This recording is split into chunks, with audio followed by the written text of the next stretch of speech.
Welcome to another episode of ArtCo Drone Solutions.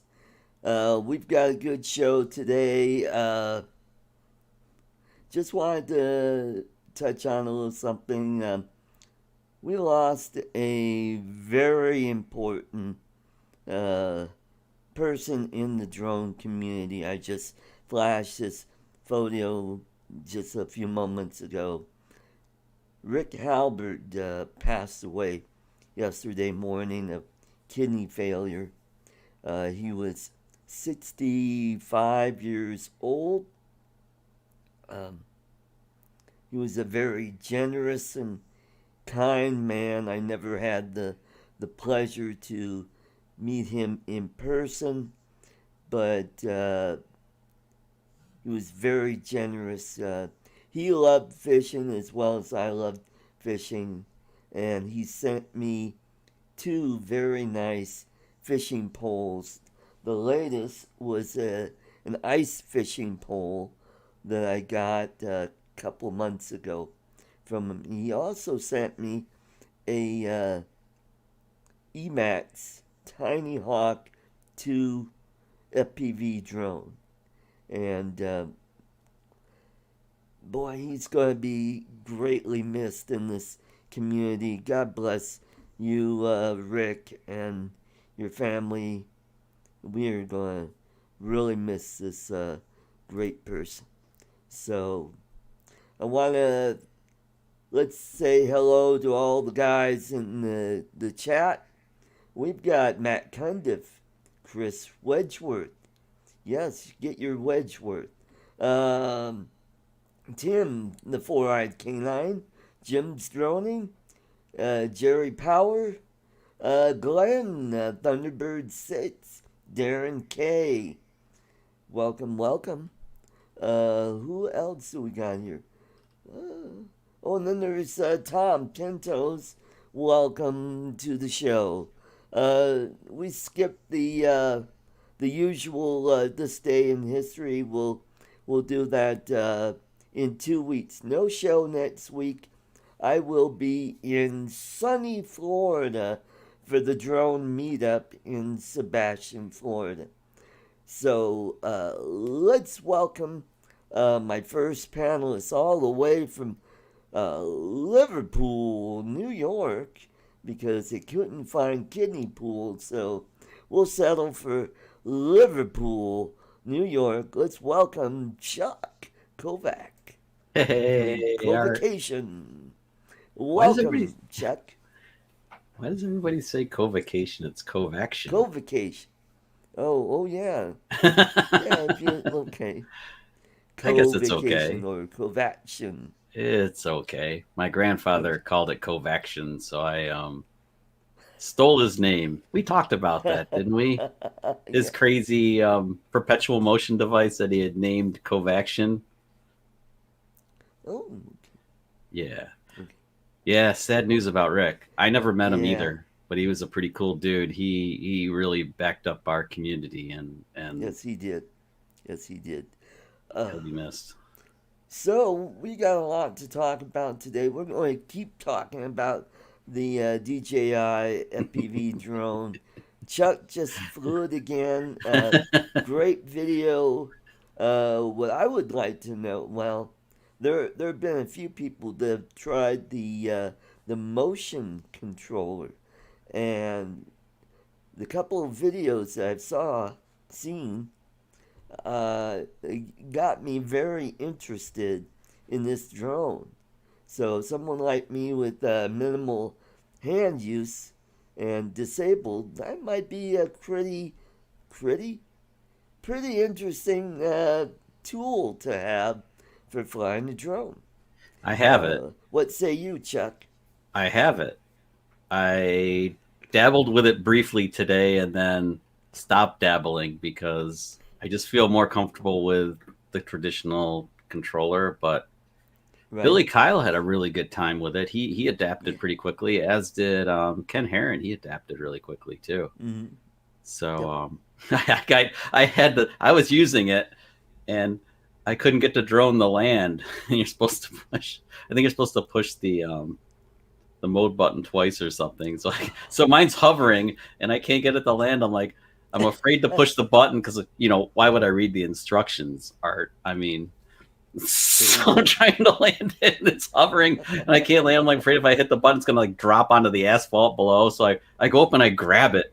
I grab the thing and I try to turn it and the motors rev up because this thing can do turtle mode when it's in manual mode. And it starts screaming, "Wah!" I couldn't even tip it on its side. It's so strong I couldn't tip it on its side.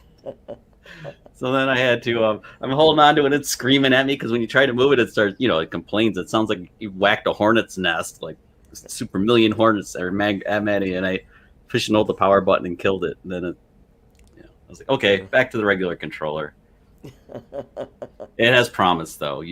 I'll have to, I'll let you know how it really goes after I give it a fair shot. You know what'd be really cool is if that controller can work on other DJI drones, like the Mavic Air 2 or the Mavic, or that'd be kind of interesting to see how that works with that.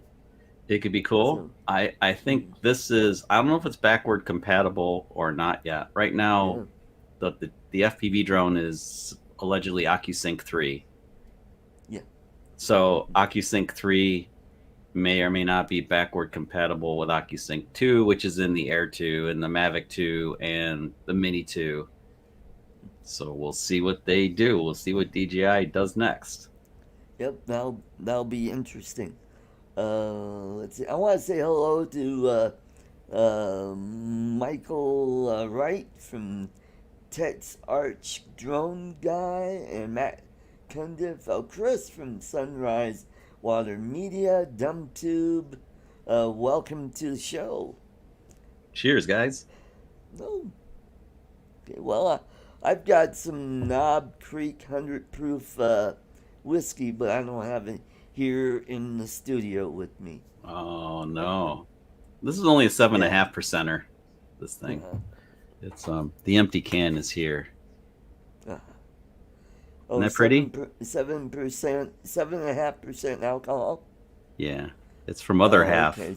And, so if you multiply that by 2, that's the proof of it. Yeah, well, then any beer that's like 8% or higher is, at least in my standards, would be a wheelchair beer. Pardon the expression, Art, but that's, I mean, if you know what I mean, it knocks you on your ass. And so this one's just marginally safe. Well, I like Mike's Hard Lemonade. Yeah, that's good stuff. Good. Yeah, have you ever had the not your father's root beer or something like that? The alcoholic root beer. Yes, I have. That's got a kick to it. And there's 2 grades of that stuff. Yeah, there's a high octane version of that stuff that'll really knock you on your keister.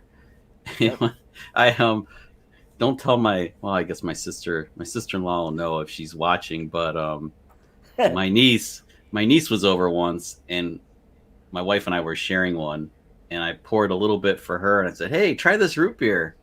And she tries it and she's like, "Blah, that's not root beer at all." So it shows you that the taste buds change with age, Art. She was onto it that it was not root beer. Yes, it took me a long time to get me to where I liked beer, because I hated it for a long time. And then you got the flavored beers, like what was it, the pale ale that has the orange in it. That was Blue Moon. There's apricot. Blue Moon, which is like Belgian. Blue Moon, yeah. Mm-hmm. Yep. Yeah, that was one of the first ones. First one I ever had was Alaskan Amber. Ooh. Alaskan Brewing Company. Yeah. I think I dated her. Anchorage. You dated her? Alaskan Amber. Nice. The Alaskan Redhead would be more fun, maybe. Ooh, yeah. That's rumor has it. Red on top, fire in the. Okay, we'll stop. But Okay. And we got Anyway, Brian BMAC. Welcome to the show. Welcome, welcome. So, so the toffee yeah. arrived. Oh, yeah. Tell us about that. How'd you like it? I haven't tasted it yet. Oh, well, you I better was hurry up. It may I be gone by now. I don't think my wife found it because I hid it. I wanted to open it with her, Oh, but there you she's go. no, really. It's well, you're taking next week off, so I promise Okay. you by the following week I will have a full review on the toffee. I'm sure it'll be nothing but glowing, but I'll have a review. Okay, good.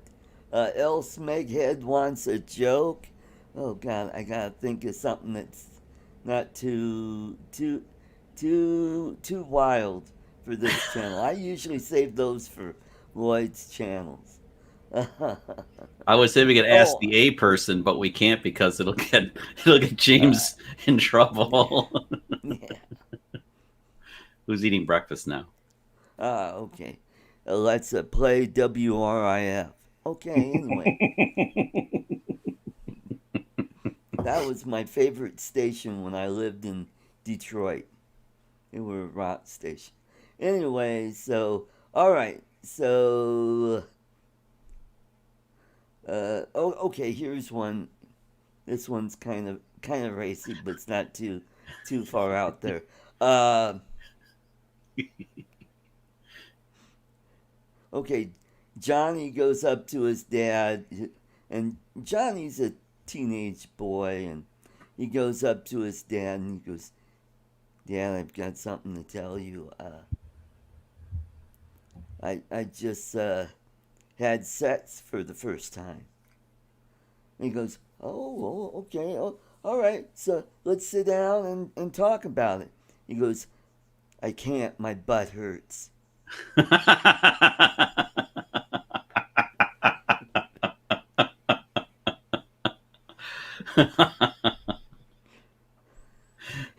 That's kind of good. I like that one.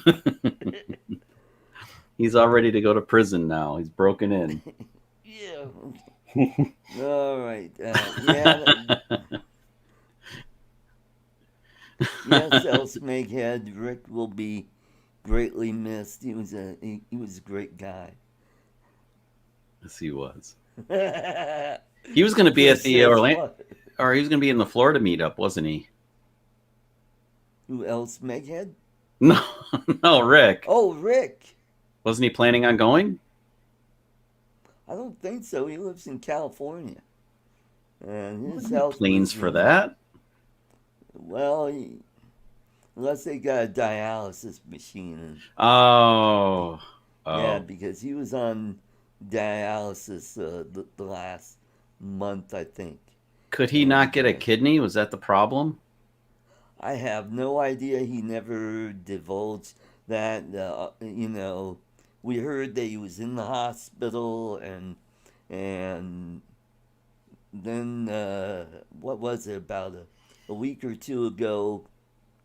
He was on one of the channels, and he said he was on dialysis. And then I saw a photo of him, a before and after Uh picture huh. when he had that beard and then he shaved it off, and well, he didn't look good. Looked rough. Yeah, it's Yeah, it's. I had a coworker whose wife was on dialysis for years, yeah, um, and then I had a friend of a friend. Well, I guess my friend as well. I didn't know him nearly as well as the guy who introduced me, but he was in his late 30s and he right. he had a problem in Arizona and needed a kidney and did get one, but it took like a year, Yeah. and then anyway, he's gone now Yeah. because, well, Oh. he offed himself, which I think is a terrible Oh. shame, and I think that's kind of an insult to the donor, whoever that may Yeah. be, That. because, Yeah. You're right. right? You're I right. mean, I just whatever, but because Rick could have used that maybe, Yeah. That's true. so that That's. that stuff kind of upsets me. I I, Yeah. Yeah. I guess I Yeah. can't understand. I can't That's. come to terms with that, Yeah. but Mm-hmm. So I never got to meet Rick, and I know you mentioned you didn't either. And James will have some nice things to say because James has Yes, you saw something. his video? Yes. Yep. Yeah. It's floating around in his pool, which is pretty Yeah. cool. Well, you saw his latest video where he sent his condolences to the family. Yeah. Yep. But that was the video where he was taking us through his sound studio basically, and That's right. That's right. yeah, which is Yeah, pretty he was cool. getting the stuff for his that thing going around his porch. His Oh yeah, the new awning or whatever it is that he. yeah. Yeah, because the Hmm. last week they had ripped it all out, and he had they had still had the studs that were like they were a Yeah, one he's way got deal. the They had to be steel up yeah, and they they were just painting. painted it Yep, and yeah. new tiles. Hmm. Yeah, yeah, Yeah. cool stuff. Mm. Pretty cool Yep. stuff. He gets into great detail. James does not cut any corners, and I know Nope. he's very specific on that. That he includes all details, so he leaves nothing to question. Unlike me, who if I did that, you'd be like, "Where are the 400 other steps, Chuck? How do I really do this?"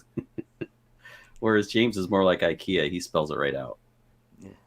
Thank you, Shani. Thank you for that virtual hug.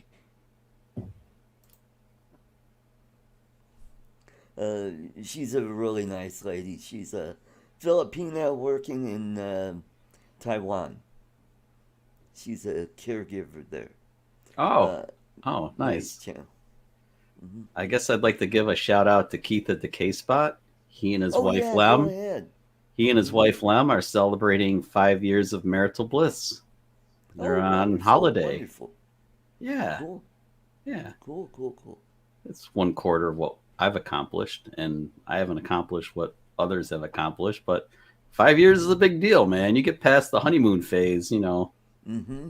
it's work sometimes.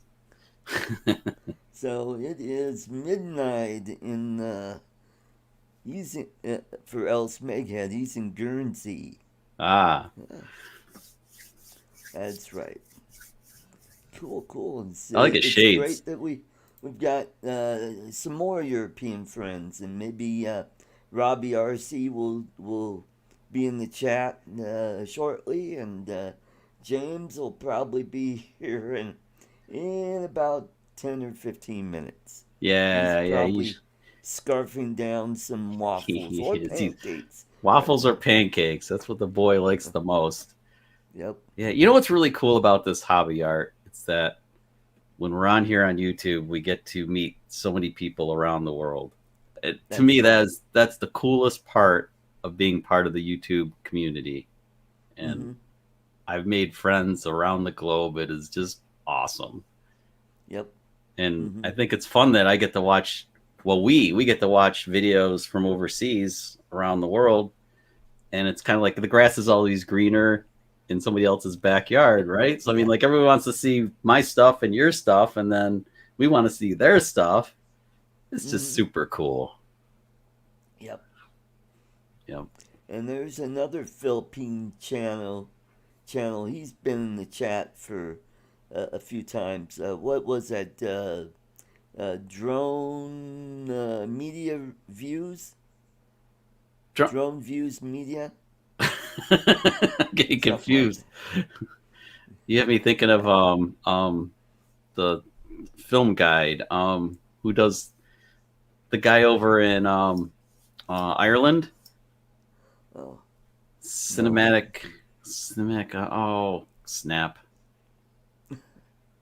And then we have Thunderbird 6 from the land from down under. Oh, Yes, I would like to send you some toffee, but it probably costs way more than the toffee. Yeah, Matt kind of. He's got it's Drone Views Media. That's right. yeah, that's it. I'm gonna drink more beer. It'll make my memory improve. That's what I. Yeah, Ah. cheers. Oh, it is good though. This stuff is pretty Oh, and good. another Pretty thing creamy. about YouTube that's great, you get to watch some of the the classic comedy acts like Foster Brooks. You Oh, yeah, remember Foster Foster. Brooks? Was he hammered all the time or just pretending to be hammered all the time? I think that was an act, but he just got down, Nailed it. nailed it. I used to like Carol Burnett and watch Tim Conway and Yep, Harvey Carol Harvey Burnett show, Harvey Korman. Harvey Korman. Tim Conway did the old guy. This is unbelievable. Oh, they were, and those two guys would get, that was really live. That was like us, like now it was live, and they'd start cracking each other up. Yep. Mm-hmm. Yeah, good stuff. Yeah. And then you got Don Rickles and Yeah, I remember Joey him. Bishop. Well, now we're really aging ourselves, Oh, what about like Burt Reynolds and Dom DeLuise would get together and like Cannonball Oh yeah, Run? the Cannonball series. And what Yeah. about that movie? Did you ever see The End with Burt Reynolds and Dom Oh DeLuise? yeah, I saw that a few months When they're ago. trying to kill Yeah. themselves and they're the Yeah. insane asylum. And there's that one Mhm. scene where they go up to the top of the tower and Burt Reynolds is gonna jump out of the window and like he's like and he's telling him it's not high enough. It's not high enough. And somehow he falls out of the window and lands flat on his back and he's like, "You're right. It's not high enough. It's not high enough for." Oh man, they just don't make them like that anymore, dude. They just Yep. don't. That's just classic. Oh, it was good stuff. Artie Carlson. You mean Artie Johnson? Artie Johnson, yeah. Yeah. Was he the German dude? Yeah. Very. Did he come up very interesting? But stupid. Oh, and Hee Haw. Yeah. I was only Oh, Hee I Haw. was really young when Hee Haw was still on, and my mom and dad would watch it, and I watched it for the girls in the short shorts because who am I kidding? Oh. Oh, Michael says he met Rich Little. Cool, Ooh, cool. cool. You know what? Back in my comedy days, I got to work with Jimmy J.J. Walker, Kid Dynamite. Dynamite! That's awesome. Yeah. That's Mhm. really cool. I worked with him at Wiley's Comedy Club in Dayton, Ohio. What was he like to work with? Was he just like he He was a on nice the? guy. Yeah. But Was at he like that serious? time, he wouldn't do the dynamite. And it wasn't until a few years after that, then he finally gave in and said, "Dynamite!" Was he really serious? Like off camera, was he super serious, or was he always kind of the same? You know what I mean? Like, was his personality different when he was on camera No, versus? his personality wasn't different. He was just the average dude who was just funny. He wasn't one of those comics that was like on all the time, always Yeah, cracking yeah, jokes, yeah. Ken Herron. Yeah, like I had the pleasure of meeting Joe Piscopo about 10 years ago, and Oh, cool. and yeah, he was in. I was in New York for a company event, and he did a little stand-up gig, and then we all got to meet him afterwards for like drinks Oh, and stuff. wonderful. And he had his little kid with him then. He's probably 13 or 14 now. I think he was like 3 at the time. Wow. That was cool though for me because I had never met anybody. Piscopo was awesome on SNL years ago. Yeah. Yeah, it was pretty cool meeting him. Rich Little. Yeah, it was. God, it's hard to believe I now know. I'm feeling old, Well, compared to 82, feel young. Mhm. Roll with it, Art. Roll with it. Yeah. Yeah. I got to meet Sinbad before he got famous. Really? Yep. Before he was famous. Yeah, this was just before he did Star Search, and that's the thing that really propelled him. Wow. I don't think I've met anybody. Well, one dude who's a drummer for the Blue Men now, but Jeff Totora. Jeff Totora used to he was like 15 years old and he was drumming with his band in Syracuse called Iconoclasm. Like the Mm. the front guy's name is John Peluso, and I have VHS tape of those guys. I actually captured it, but Jeff Totora was freaking at 15, when somebody drums as well as this kid did, he's going places, right? I mean, you just know somebody's gonna find him, and so he's been with the Blue Man Group for years now, and he's traveling the globe. So he's the only dude I've met like before stardom really hit, but it hit. He's really talented. Smeghead, I have moved on to a regular studio now with a new green screen, and so that's what before I was using vMix full time. I was using the StreamYard's their green screen. They had the room with the piano and the fireplace, and so I've moved on from that. So yeah, I'm not using my green screen. This is out of my backyard. This is Westminster Castle. This is about a mile to the east of where I live, and God, it's about 130 years old. And it was originally supposed to be a university.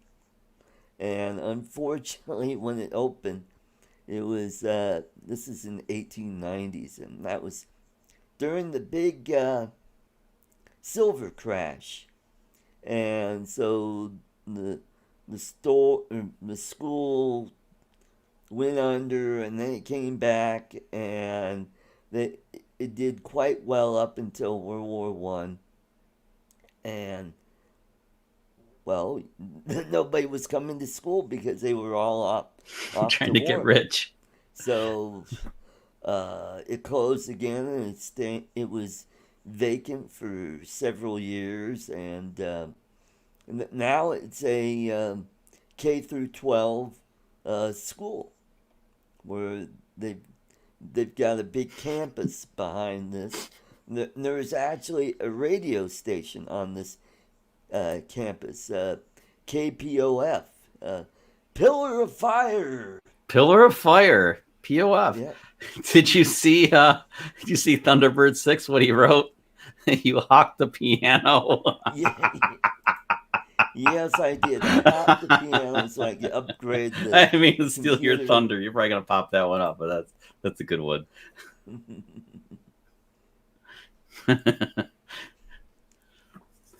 So you were talking about the FPV drone? Yes. I think I need to get myself like a Cinewhoop or something and build one. Do you think I need this is horrible. Now I need a real FPV drone because I don't want to wreck this FPV thing from DJI because it's going to be, I know there are parts. I found them at like Cloud City Drones in Connecticut, but nothing's in stock right now. So if I wreck it, but I need a Cinewhoop. Try the Tiny Hawk 2 and practice with that. And once you get good with that, then work your way into building a drone. Because then you need to, let's see. I've got my remote control right here, my Tyrannus. I was really hoping 2X7. somebody. Oh, John was saying, John C. He was saying that he thinks by summertime they might have a radio that'll work with the goggles, the V2 goggles that I already have. It would be really nice to be able to use those goggles with something else like a Whoop or whatever. Oh, yeah, they'll have a digital version, I can't go back. Yeah. I can't go back. I can't do analog. I'm a digital man. I can't, like Rush. I can't. The picture is so sweet and crystal clear but I need something that I can smack into stuff and it'll bounce off, and if it breaks I can bend it and send it, kind of thing. That's what I need. Yeah, go ahead, Ray. That would be great. Okay. And I'll play if it's okay with you, I'll play it on the show. Cool. So Yeah. yeah, if you want someone that'll help you out with that, they'll, kind of walk you through, building a drone. Talk to Mitch from Old Guy the Drone. Yeah. Uh, he really helped me out I because know Dono's been pretty good. I haven't yeah, asked him specific questions, but he would probably there are a bunch of guys in the community that, thanks to guys like you, Art, I bumped into, and look at yeah, that. yeah. That is This is serious. my Tyrannus QX Look at that seven, thing. Dude, and that thing is massive. It's like that's like a boom box. Look at that thing. Is it like and 1.21 Mitch, gigawatts of power or what? yeah, Mitch really Great he Scott. helped me get this set up, and he got the settings just right because where before when I was flying my Tiny Hawk 2, it would just all I do is give it a little bit of juice and it's on the ceiling. Bam. Whoop. It's like boom. Yeah. So he helped me to dial it in to where uh, I was flying around my apartment. I have a video about that on my channel. I I had a lot of fun flying around that playground because there were no kids up. I got there about 9 o'clock in the morning. That's when I was flying. That is awesome. Look at that, Art. And I Yep. see you have the lazy left stick, which is just how it's supposed to be. That's Yep. proper. Oh, and Yeah. the good thing about this, if you get Velocidrone, which is a sim Or liftoff, software, right? I guess they're both similar. it's similar to Liftoff. You could plug this into your PC, and you could use this controller with the simulator, I've heard that, and which I've is also heard the same is true with my FPV drones controller. yeah, I can plug that in and do it. So, yep, because since hmm I'm an Android guy, I can't get a hold of Android, the DJI simulator. It's not available for hmm Android because DJI is hmm disappointing as usual, taking their time, releasing stuff before it's all ready, and blah blah blah. But the thing does fly really, really nice. I mean, I yeah. it was super fun to fly, and I was only in that normal mode, so like the sensors would stop me dead in my tracks. That's kind of the. I think I'll have to try sport mode next time. I want to say hello to Drone Views Media, all the way from the Philippines. What part of? Oh, I think you said. Are you from the Manila area? DVM. And then we have EVM, Gene Fox, Green Mountain Droning. Welcome to the show. nice, nice hat, Gene. Yeah. I like it. So, What's this? Oh, Doc Murdock. Yeah, TexArch is right. oh, Yep, yeah. he's he's good with Yeah, that's com. right. Yeah, must be good with com. So I'll have to. Yeah, Yep. Doc's been on. Yeah, he is a good guy. He's on Dono's Discord. I've seen him on there. Yeah. He was at Spin Down last September. So I I've met really him a wanted. couple times. Oh, I so want to go to that. If this year heals up, I think I'm gonna go. That would be Uh-huh. really fun. I just everybody that's kind of like the Billy Kyles of the world and the Ed Rickers and all those guys. I love those guys. I want to like rub elbows with them. There's everybody's Well, so cool. Ed Ricker was just here a few weeks ago up in Dillon. I didn't get a chance Wasn't he with Sean? to see him. Yeah, he was with Sean, and so was Kelly Shore. He was up at Kelly Kelly is he's going to be on Coast to Coast, I think, this Wednesday. Oh, cool. Yeah. And he was on someone else's. Oh, he was on Ken Heron He show was the on other Ken night. Heron's show the other night. Yep. Yep. Yep. He was hmm on Thursday Night Live. Yep. Yeah. Yep. Yeah, I've met him before. He was on so Ash at Droning On, he hosts like a monthly members meeting if you're like an Right. ambassador or whatever Right. the next level down is. I'm an ambassador, so I don't worry about it. But anyway, he had Kelly on the last go around, and it was fun to talk to him. And he's had Drone Supremacy. Do you know Drone Supremacy, Mike? Oh man, that guy! Talk about a dude that can fly FPV. Holy cow! I mean, like there's NERC, and then there's Drone Supremacy. I mean, these guys are just they. Oh, and Mr. Steele. They're joke with. Yeah, I mean those guys.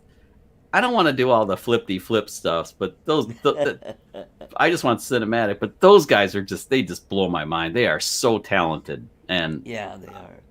God, I just can't believe it. I watch this stuff like my wife gets sick watching like NERC. Right. like there was that train one he did like a year ago. It's just every time you think he can't do something crazier, he does. It's unbelievable. Guys, well, I was waiting for you to fly through the swing set. I know, and I wanted to. It was like I had the nope, I'm not going. Yeah, I wasn't ready for it. I know. I probably shouldn't have put the video up. I should have waited till the next go because I was flying out in the parking lot. I'm like, wait a second, there's no kids around. I should really go back to like the playground and see what I can do. And it was loads of fun, but I'm not there yet. I'll get there, but I'm just not. I don't want to crack the thing up, but I should have been able to thread the needle through the swing set. I mean, there's like a mile wide opening. And then, my wife said, did you see the blue thing with the hole in the center? Is about this big. It was like, I think she's I did. I wanted to go through that too. And she's like, why didn't you go through that blue thing? And I was like, I chickened out. She's like, oh, that would have been epic. Why didn't you do that? Yeah. I'm like, because I could have crashed it. And you're going to buy me another it's $700 for the drone as a whole. She's like, yeah, I would have bought one. Like, okay, we'll try it tomorrow. There you go. Try it tomorrow. If she's serious.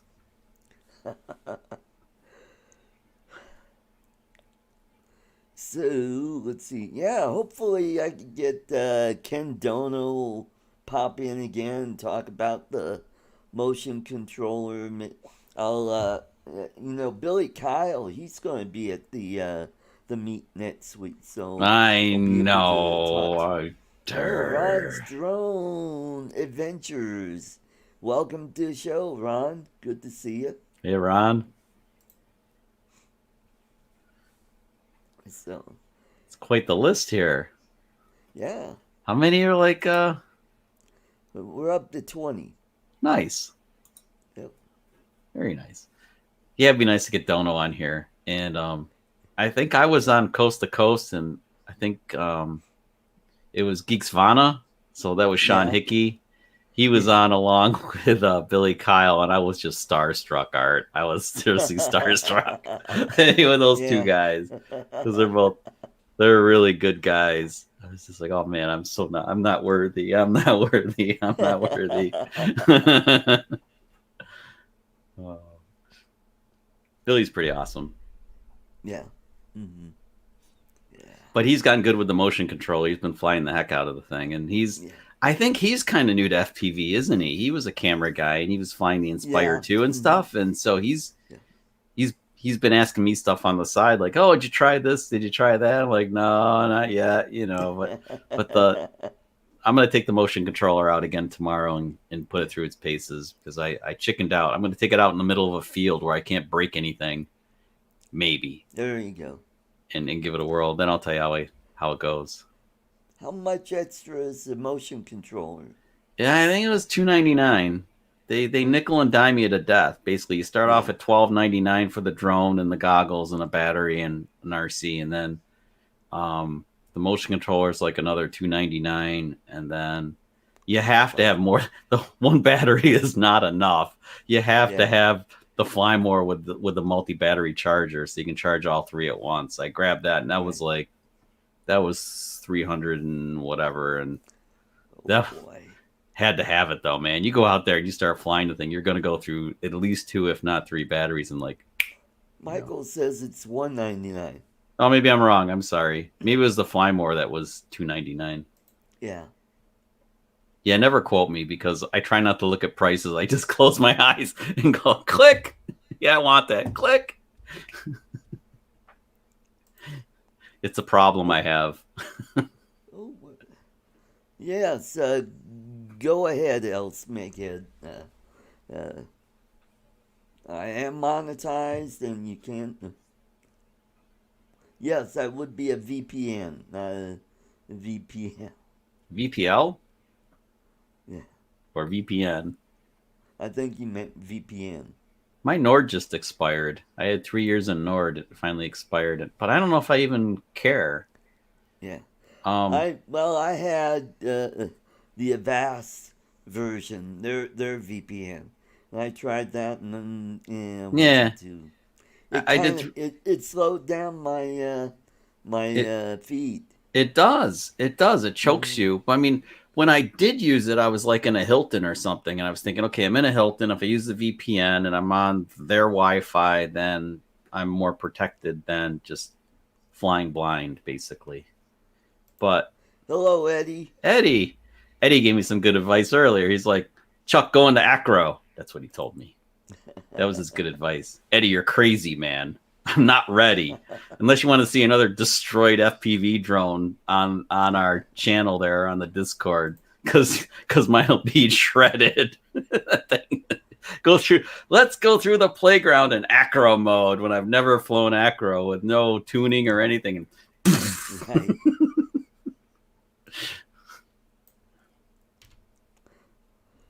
Alrighty, so Now that let's else see. Meghead. Yeah, I'm gonna do some a little bit of housekeeping here. I forgot to set up the spinner for the prize wheel. Else Meghead gave you a 5-pounder. Can we do the sound of Yeah, I don't have that sound effects. Thank you, Alice Meghead. That's it. There it is. Pew, pew. He's a good man. Cool.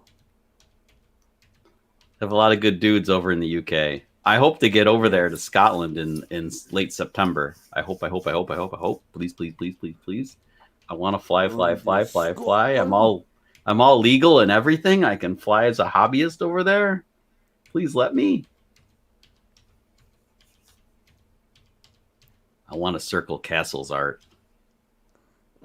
And now I want to bring the FPV drone. A White Castle? Yeah. I don't know if I want to circle a White Castle. I want to orbit other castles, Have like you medieval had a castles. White Castle?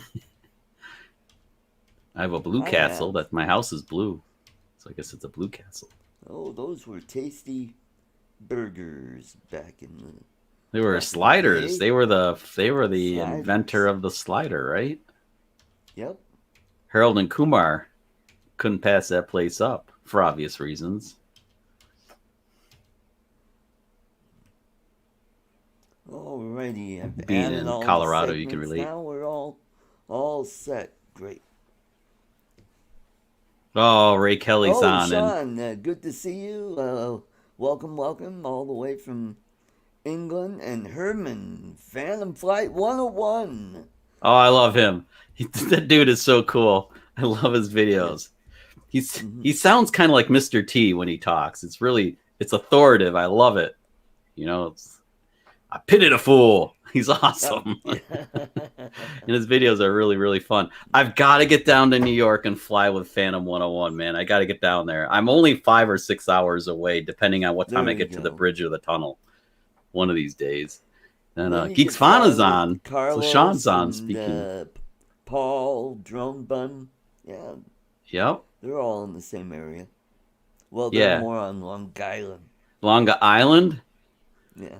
Yeah. So I hear that if I go out in the middle of the Hudson on a boat and launch the drone, you can fly. It's out of the no-fly zone. What's Phantom have to say about that? Phantom Flight 101. Is that true? I think that's what on Nice it pulled off. Oh, Casey. Oh, God. Yeah. I think he flew in the middle of the Hudson, or somebody did, and it was legit. They could get away with it. Off that boat. He was. Yeah, and then he circled the Statue of Liberty. It was so cool. Oh my God, that was cool. Well, that's a no-fly zone, though. It was so good, though. So good. Yes, it is. I know, highly illegal, but man, that was good footage. Mm-hmm. Oh, what did Sean say? Shh, Chuck. Oh, Geeksvana, man. I hope to hook up with you tomorrow. What about 3:00 my time? I think Eastern Standard. Cool. I hope. Should I be out in the field with my FPV drone and connect up, or what? Oh, there you go. That might be fun. I don't want to be a live crash though. It's not going to be in manual mode yet. I think Sean's been careful like me. He's probably flying like I am in like at the very most sport mode. Sport mode is probably where I want to be, just because you don't have the sensors. You saw what happened to me in my video where it just came to a stop. I don't need that crap. I just want to. Yeah. I'll stop on my own. Thank you very much. Mm-hmm. Yeah, I think Billy Kyle was saying you don't you just need to let up on the throttle and that'll stop. Yeah, yeah. Oh, Phantom Flight. Yeah, there's a brake button on the motion controller. Yeah. Cannot. Yeah, 800 feet. Yeah, actually, that's, you know what? With a Mavic 2 zoom, you could zoom in 2 times and it wouldn't matter that you were 800 feet out. That's true. That's true. I don't know, but Mike at Philly there, he was just chasing geese. I don't know what to say about that. I mean, I hate geese. Don't get me wrong. I hate them. They're annoying. They don't head off anymore. They stay. I've seen some hilarious stuff in the middle of winter though, Art. Like just the other day, my wife was laughing and she didn't have her phone ready to take a picture. There was one it was like an iceberg on this pond on the side of the Onondaga Lake Parkway, and it was just standing there on the pond, like on the iceberg. And then there was another time where I saw one coming in for a landing. Like it comes in and it puts its like web feet forward, like it's trying to stop. It came in and it's flapping its wings, do the air brake thing to stop. It was hilarious. That would be, imagine getting that in like 120 frames a second and slow it down a little bit. It'd be so fun. So I get why he chased them. I mean, other than the comic factor, they're just disgusting. I mean, they fertilize nonstop and they're mean. You'll be walking on, we have a nice path along that same road. Right. And the geese will like take it over and they'll cross. And if you walk them, they go, it's nasty. Yep. And they're a pain in the ass when you're fishing too. I bet. I mean, they just take over, and don't go near one of their nests. Holy smokes! Oh yeah. No, they'll look twice as big as you and I do. They'll come and start flapping their wings, and they're intimidating buggers. I mean, you want to grab them by their neck and spin them around like this. Yeah. At least that's what I want to do, but I'm too scared to do it. Well, they'll bite you. They'll bite you. They'll bite the crap out of you. They're nasty. Hello, David. Arizona Drone Dude. Yeah. They'll peck the hell out of you. I'm sure they will. They look nasty, but they taste really good. Well, you don't want the ones around the park. From what I hear, they're probably not. They're probably a little tougher. What if you put them in a crock pot for a few days? Would that soften them up? Tenderize them? There you go. Maybe. Well, and I'm going to be down in Florida, so I'm not dealing with geese. Snow? I'm dealing with pelicans. Pelicans? Yeah. Ooh. Oh, I had a run-in with a pelican at Coral World in St. Thomas. Yeah. Yeah. I had my camera. This is before drone days. This is over 10 years ago. And I walked up to the pelican and the thing comes up and it's like, if I didn't jump back, I would have lost my hands, man. I think they're nasty. Oh, Ray says he'll be raffling off a fishing rod. Hey, wonderful. There you go. Cool. I'm looking forward to your footage, gentlemen. Art, when you're down there, I can't wait to see all the stuff. I'm going to be living vicariously through you. Well, I will be there on Wednesday, Oh, St. Patty's Day. and so I'm going to drive down to Melbourne. I've got a room there for a couple days, and Yep. probably what I'll be doing is freshwater pond and canal fishing there, and then I'm going to go down to Sebastian, where I'll be doing mostly saltwater fishing, and I'll have a ton of video from that, and I'll do some drone flying up at Melbourne as well. So that'll be and I'm coming home on Monday, and I don't have to go back to work till Tuesday, and Sweet. so I'll have enough time to start editing some, videos and start piecemeal getting them out there, and yeah. Yeah, you have a lot of good stuff to edit up and put up. What are you using to edit, by the way, Art? What software Oh, do I you use? use Filmora 9. Filmora 9? Yeah, I've I'm adopted thinking DaVinci about going 17. to 10, Oh, upgrading 10. I adopted DaVinci this year. I started with Oh, the free version of 17 that was in beta forever, and yeah. then I bought the full deal, like for myself after Christmas. I'm starting to use that. It's really powerful. So much to learn though. These NLEs like DaVinci are serious stuff. I mean, you can do anything you can do anything you could possibly dream of, but then you have Yeah, to figure out how to do what you dreamt up, which is the hard part. that's right. But it's Hmm. possible. So that's like I was using like Coral Video Studio 2020 or something.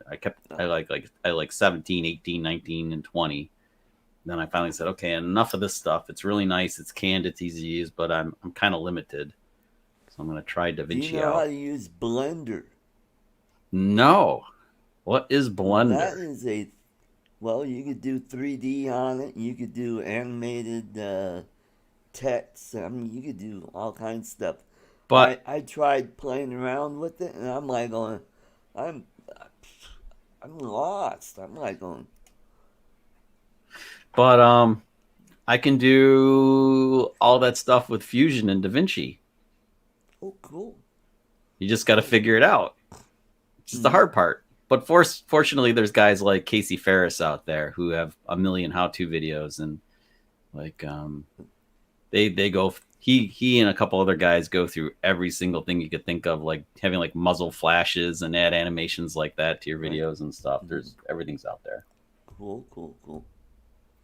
Oh, and also what I've done different today on this channel is I learned how to set up what is that called?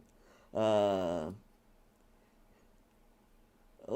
this in YouTube where you could set up a schedule where you could Oh, set it up like a in premiere? studio. Yeah, Yeah, and that's what I did with mine yeah, today. I did a premiere just for fun. And it's cool yeah. because It's everybody can kind write of like comments. It's kind of cool. People are typing in comments and they start before the video and then they're typing during it. And yeah, well, that's a lot of fun. it's I kind of like like that. that, but there's my niece April Pohl. Good to see you. Welcome, welcome. And then we've got But it's Michael only March, Blade in April. the future. Huh? Oh, March, April. April can't come in. It's only March. Yeah. I'm And kidding, then we have April. the Don't get mad. I'm Futurecer. kidding. Welcome, welcome. Yeah, I'm just kidding. I'm not good at jokes And like Art is. yeah. Oh, so. Anyway, so anyways, it's to schedule uh my next live stream. So I learned how to do that, and I made a Oh, thumbnail for it. yes. Yeah, I noticed that was really cool tonight because before I kind of had to hunt it down, and today it was up on my it was like on my notifications. There it was, yeah. ArtCo Drone Solutions. I'm like, this is great. Look, there it is. Yeah, good job.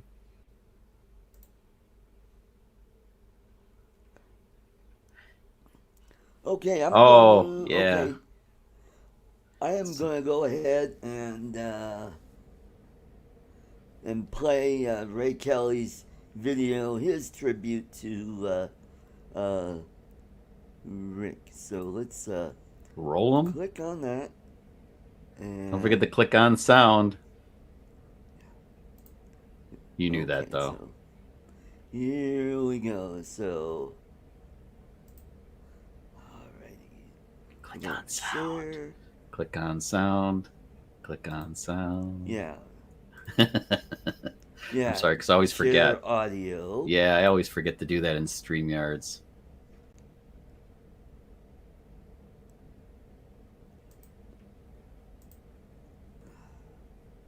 Okay. Let's see. Okay, now I'll.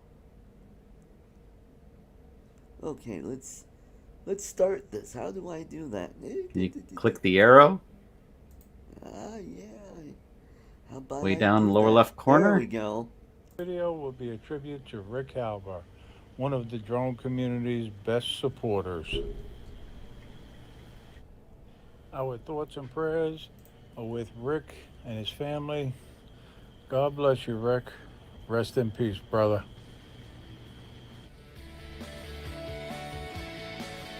Hi, this is Captain Ray Kelly from Adventures with Captain Ray Kelly, and I just want to pay a tribute to Rick Halbur.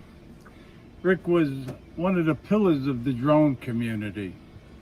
I got involved with Rick about a year ago on a lot of the live streams, and Rick welcomed me. He would always say hello to me if I was in the chats, and he was really a supportive guy. He would support all the drone channels. He would even participate, and I can't say enough about Rick. He was such a nice guy, and he did so much for people. I mean, I remember talking about, or listening to people talk about them receiving things from Rick. He would just send them drones or cameras or different things. He'd just send it to them. And, Rick recently, 3 months ago, he said, Ray, what's your mailing address? And I told him it, and I'm saying, oh man, what's he want my mailing address for?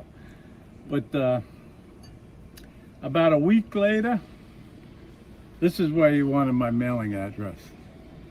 He sent me this customized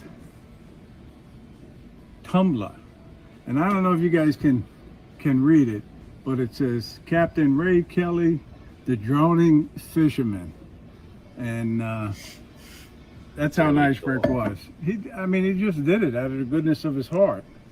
And to top it off, he sends one to my wife too. And this one says, the captain's wife, Mrs. Ray Kelly, winter 2020. So Rick, God bless you, rest in peace. And we'll be thinking about you, and I know you'll be watching down from the heavens above. I became emotional giving Rick a toast. Can't go on. But God bless you, Rick, and God bless your family.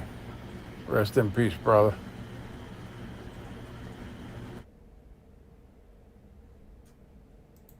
That was really nice. That was a great. To Rick. Yep, to Rick. Yeah, it's a good dude. That's really cool. Those tumblers are really awesome. Yep. And the guy got just one from Rodney Bell. He sent me one. So that was pretty cool. It is cool. I guess I should get more stuff on Teespring and just send it out to guys just because they've done cool things for me. Yep. Like Art. Some guy named Art. Well, What size let's is your see, what size shirt do you wear, lost, Art? we lost Ray Bob last well, almost a year ago. We lost him to COVID. And then Boo. there was John Spizzo. He was around the same time. And he was also another uh, fixture in the drone community. Every time you go to somebody's, that's right, El Smeghead, Ray Bob's Antics, John Spizzo. Yep, you're right. Mm-hmm. Alrighty, so it's about that time. All right, All folks, right. you in the chat, go pick a number between 1 and 50, and I will spin the prize wheel for a box of Enstrom's almond toffee. So pick a number between 1 and 50. And you too, April. You'll save me on shipping if you happen to win. Because she's only a few miles away. Alrighty, so let me share the screen. And share the audio so you could hear the prize wheel. Go click. I like the sound. So it looks like we got a good. Okay, I think we could go ahead and spin the wheel. Hey, before you do that, you see what Kelly at Ready Set Drone did for you? Oh, thank you, Kelly. Thank you so much. Super generous. He's a good dude, isn't he? That's awesome. Yeah, Awesome. he's a good dude. Helicopter Rick Halbur passed away yesterday of kidney failure. All right, let's spin that wheel.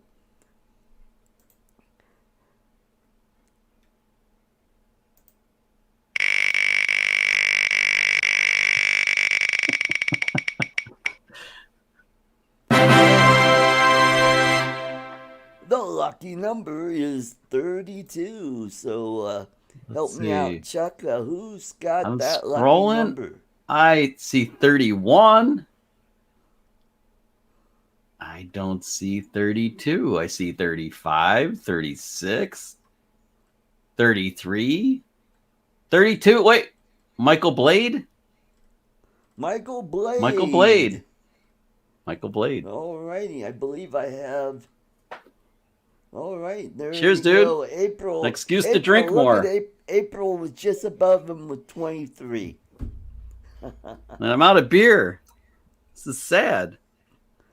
Michael Blade, I think I have your address, but if not, please email me your address. My email is COLOKID1960 at gmail.com. Alrighty. We can stop sharing now. Let's bring someone in all the way from Florida. Adrian Mateo Drones. Welcome, Adrian. Good to see you, sir. How you doing, Art? How you doing, Chuck? Hey, I'm well. I haven't talked to you in a while. Yes, sir. How's everybody doing in the chat? Really well. I send you the link every Saturday, Chuck. So I'm becoming too popular. It's I know. I see that. Sorry, man. I see that. There's another problem. My wife cuts me off around 9:30 or so. She says, "You have to spend time with me now, and your show's on a little past." I hear you. But no, I'll be on again. I appreciate the invites. I really do. And I wanted to talk FPV with you, man, because like I know you were flying Spark, kind of like FPV, and a few weeks back, and then I tried it with the Mavic 2. I'm actually going to do another one. Thank you, Let's Make Head. How you doing, man?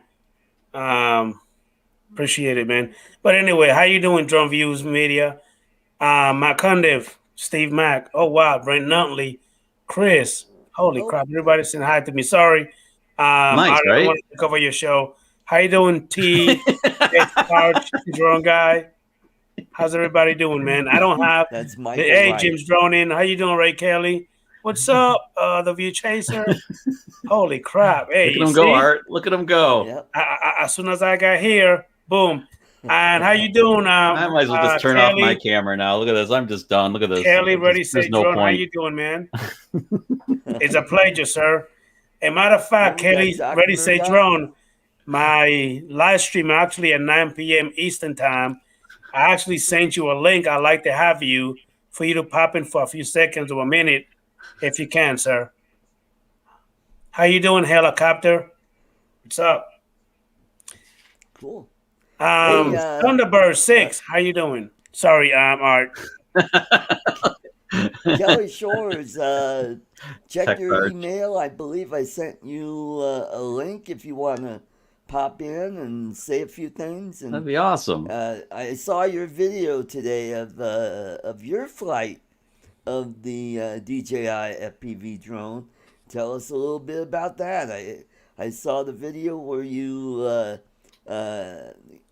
compared flight times for the batteries, you know, for hovering and light flying and fast flying and all that stuff. So you could come on here and tell us about that. And also, if you got a chance to try the motion controller, I would love to hear about that.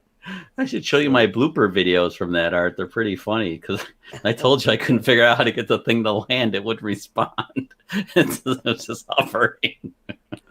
Adrian, you have to get one, man. The thing is fun. Yeah, I'm definitely thinking about it, Chuck.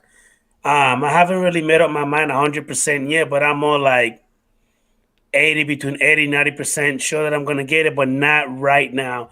I'm waiting for DJI to work all the kinks on it. It's still that needs to be fixed first before I get it. I don't want any problems with it. That's my problem with new drones. I actually wait a little bit till they do all the BS they have to do. Then I go ahead and get it. Yeah, there are definitely bugs. I mean, I can see them in the firmware and stuff. Exactly. But I love the drone.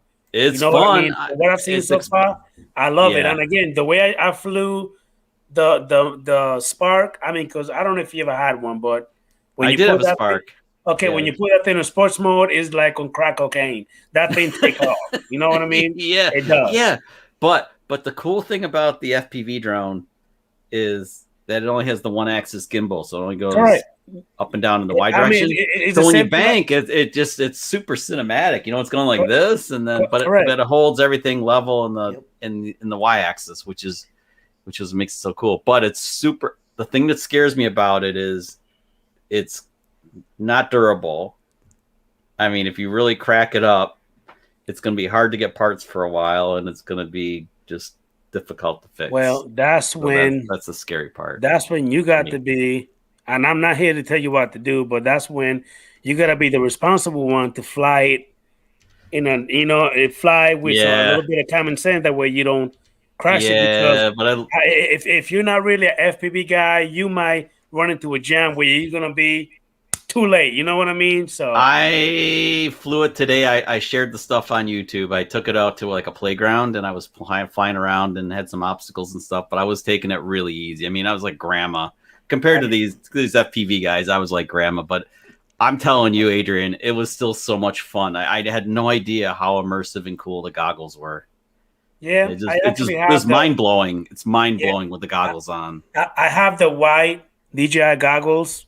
Yeah, I had those. The big, heavy, bulky one. Yeah, I hated those things. It's big and it's heavy, but I love the fact that, like you said, you get immersed into the FPV, and it's like you're literally in the cockpit because everywhere your drone goes, you going. You know what I mean? You're right there with it, and that was, the immersiveness is what scared me so much about it. But I did it anyway. I pushed through it, and now I'm everybody. Let's welcome all the way from Austin, Texas, Chris Hope. Ready, said drone, Kelly Shores. No way, Kelly, man. Guys. How you doing? Wow. How you doing, Kelly? I'm totally good, Adrian. I just saw your email pop in right before I jumped on this stream, so that was cool. Yeah, I could probably pop on for a little bit. That's in about 50 minutes, right? You start in about 50 minutes. Yes, sir. 50 minutes. Yeah, yeah. Well, I saw the Rick Halbur dedication tonight, and that was kind of. I was actually not going to do any YouTube tonight, and then I saw that, and I was like, I want to see what people are saying. Yeah. But he's we definitely. I was chatting with Roosevelt earlier today, Fly Natural, and basically just saying that I think it makes us all take a moment, a pause, and say people can go quickly, and so you should tell them how much you appreciate them while they're there. Yep. So I appreciate you guys. And that's one thing. And likewise.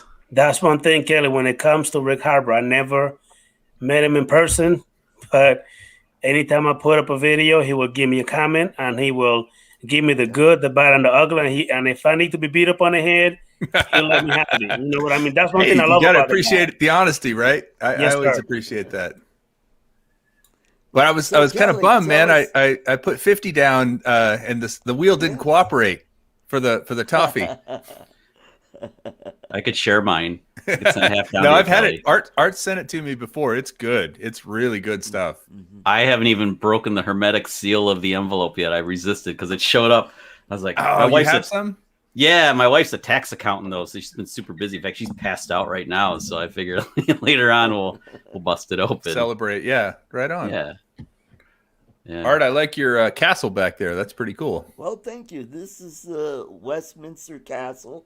This is about 1 mile east of where I live. Wow. Which is it's a K through 12 school right now. It used to be a university at one time. And Art, and I don't know if anybody told you your mic's a little low compared to everybody else's. Oh, I keep okay. He always holds back. He holds back. Okay, I'll move that a little closer. That sounds better. Hey, we got to welcome somebody all the way from Lipa City, Philippines. Let's welcome James, my PI Dream. Now we're not going to get a word in edgewise. You will. I promise you. I will do the proper etiquette here, the proper protocol here. I loved your video on the studio stuff, James. That was fun. Thank you. That was like an add-on. The whole thing was supposed to be like part 2 of the awning, the little roofing that we're doing right here. Yeah, but you went through how hot the rest of your area was besides where the home theater area is. And it was really fun the way you brought the microphone in with us, and you could really hear how it went from live to kind of like under control and then back again. That was pretty cool. Yeah. Well, I did it from, I wanted to show from the perspective of the microphone pointing away from me, bouncing off the walls, coming back, and pointing right towards me. Of course, if it's pointing towards me, you're going to get fairly good because I'm talking directly into the microphone. But you could still hear, even with it, you can hear it coming from behind me and going back inside the microphone. So I just wanted to put emphasis that you can really improve using those. And these are the cheap top. Well, they're not cheap. They're Nothing's cheap. I will tell you, because they're more aesthetics than they are for like what you would put in a sound studio. Yeah, they're a color, so usually that kind of weakens their effectivity a little, or effectiveness. Yeah. But I can tell now. I know right where you are after you took us on the tour. Now I can just picture right. Yeah. Yep, I can picture right where you are after that video. I gotta figure out which side of my finger's pointing at over here. I know it's always the opposite. It's like left, right. It's like really weird. But I also want to jump in this morning, and also everybody doing all the nice kind words for Rick. I think Kelly just really encapsulated the true meaning of when you're talking with people, and even though you don't really know them that well, you think they're gonna be there forever, and that's not just friends. That's not just friends, and that also has to do with family. It has to do with family because you never know. As a similar situation for me, I lost my mom while I was over in Belgium. I was living over in Belgium for 4 years, and my mother had cancer, and I'm always thinking, and I didn't find out until the very end, but you're always thinking, oh, they're always going to be there for you. They're always going to be there for you. So you don't reach out as much as you wish, and I kind of wish I would have reached out a little bit more with Rick. Again, Rick did what Ray was talking about earlier today. He did the same exact thing. He said, James, what's your mailing address over there? I'm like, who's this person asking about my mailing address? over Right, here? right. But I get that. Being all the years that we've done the vlog here, it wasn't strange. I kind of understood that because we have a lot of kind people that are very generous, and they appreciate the effort that you or I do with trying to provide some happiness to them, and in return they do really kind acts like what Rick did. Rick bought that the big punk duck that we have in the swimming pool. Oh, nice. That's awesome. Yeah, that's nice. freaking awesome. Well, that wasn't the only thing. He made a care package. He sent us a care package, and he had coffee inside, and he had a few other really nice gifts inside there. And I'm like, this, a perfect stranger, and really not a stranger because we are all family on YouTube. It's like what Chuck said earlier. It's really neat about how this forum sets up for you to really meet new people. Oh my God, it blows my mind. I hooked up with Ash's Droning On thing back in the fall when he first started his membership thing on YouTube, because I was always a huge fan of Droning On and his stuff. And then I meet this dude Keith and Mike Miller and a couple other guys too. And it's like Keith and I have connected. And now we do that 2K drones thing every fortnight, as he puts it. Because is that every 2 weeks? Yeah. So he's Every been fortnight. teaching me, Brit English, which Yeah, is yeah, cool, but- yeah. I saw El Smeghead just a minute ago said something about how they say edge ways and we say edgewise. But it's really fun, and he loves to pick on me for being an American and stuff, but we've become really, really good friends, and it's so now we do this thing on Saturdays, and we have this 2K drones thing, and it's weird because he's really good with graphics, and I just come up with these crazy ideas, and then we'll kind of feed off one another. So the last one was 007. Our episode was 007. Like 007, dude. It's like Bond, man. We got to do something. So then we ended up. Hey, Chuck. Now what? When you had your live stream the last time, you guys were wearing. I think it was 3 of you guys. You guys were wearing bow tie. What's up with the bow tie and the white Bond dress-up shirt? James Bond, man. like the spy, Exactly. Okay. Yeah. Bond thing, right? Okay, that's cool. Yeah, and his wife Lemon, she he filmed her in front of a green screen. She was doing practically naked. It was pretty awesome, and she did the whole dance thing, holding the Mavic. She had the Mavic Air too, and we found the Bond music and everything. And talking about clickbait.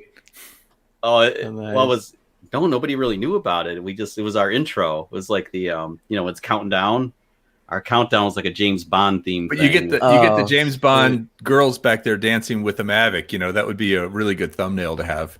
It would have been. Was it like a silhouette? Was that the way? Yes, it was? Check it out. It's on my channel or on Geese. You can check it out. It's the first 2 minutes are gold, and then then it's just fun because we have another guy on there from Droning On, Henry Robotic, he's 15, and the kid is just you'd swear he's way older than that. He's in his game, and he's our newscaster guy because he's always right on top of all the latest stuff. Well, I heard you. I heard Ash. you talk. Yeah, I heard you talking earlier about you brought up Blender, and you were asking had anybody worked with Blender before, and that has a lot to do.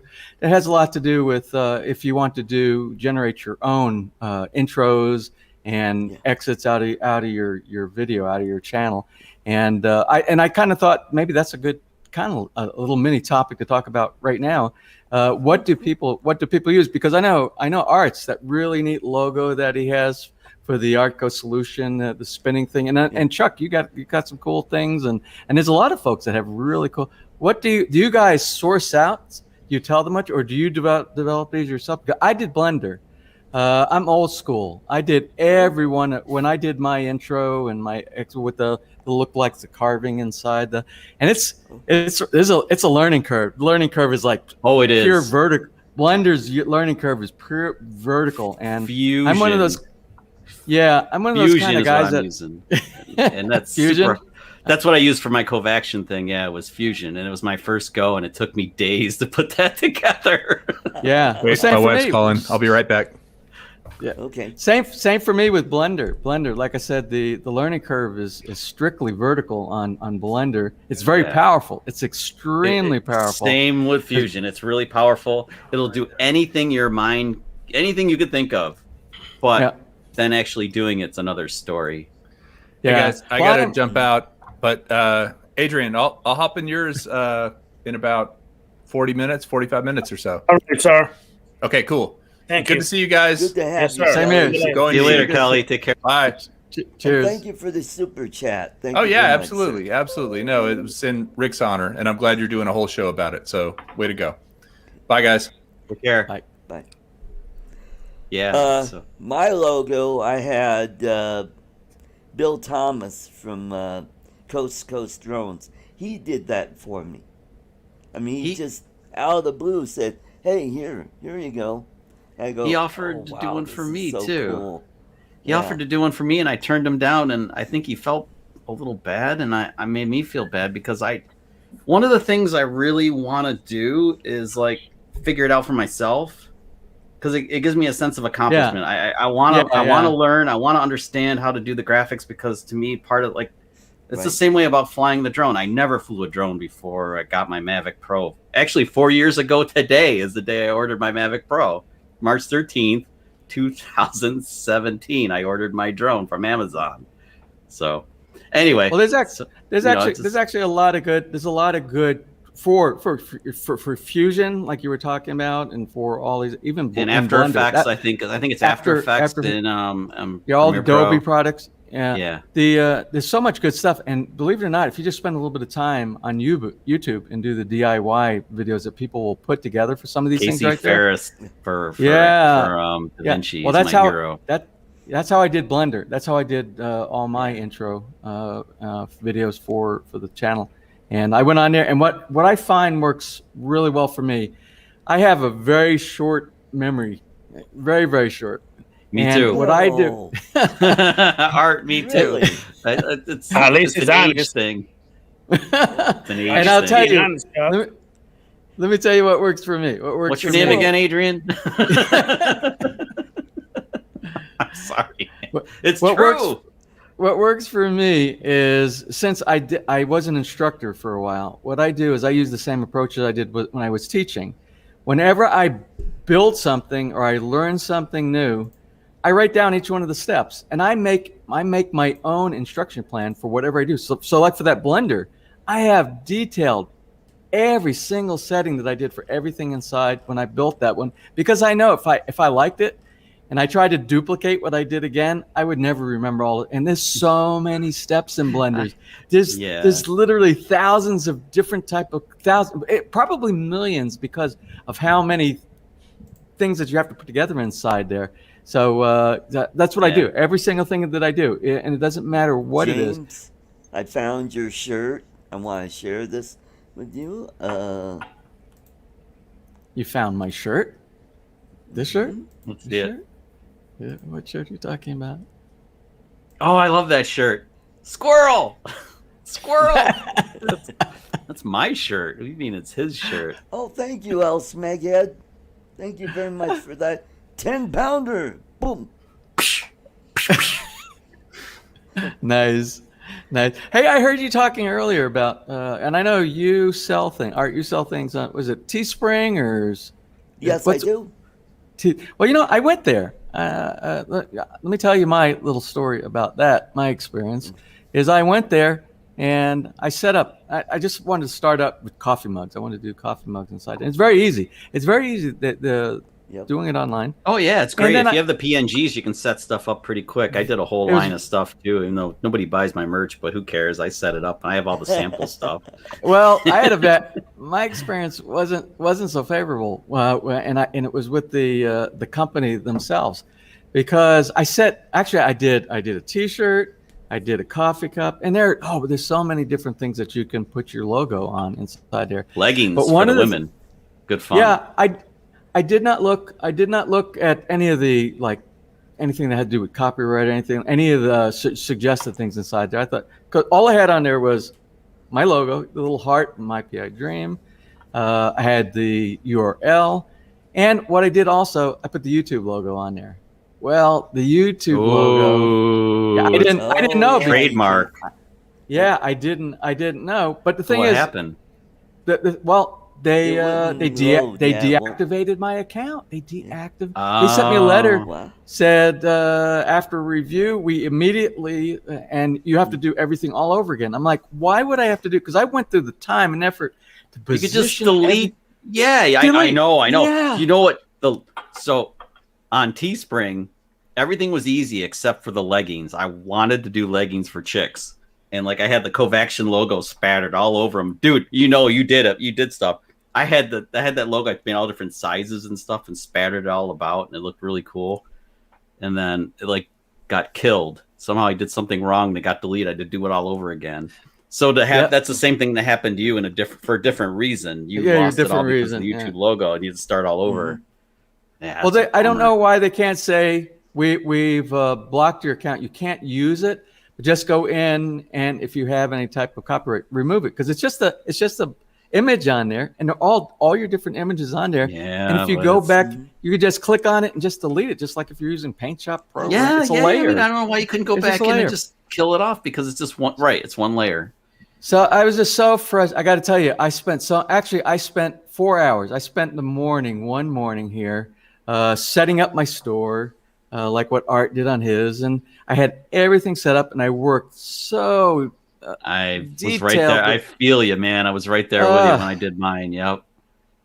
So I just got, and that was probably 3 weeks ago, and I haven't been back since then. And I wrote to the customer support people, and I explained to them probably what it is the YouTube logo. I said, but I've used the YouTube logo on other things before because I think YouTube allows you to do it, especially if you have a channel and it's promoting your channel. You can do things. Promoting them. It's promoting them in a way too, but. Yeah. So but the legalities of it must run deeper than you and I know. So now I got to waste another 4 hours of my life, and my life is so short as it is anyway. I don't know if it's worthwhile. You'll do it. I know you'll do it because the same reason I was. Yeah. Well, I wanted to give my wife a pair of the Covaction leggings for Christmas, so I was like, yeah, this is gonna get done, and she's gonna model them for me someday. And oh, by the way, Chuck, you're getting me in trouble with my wife here.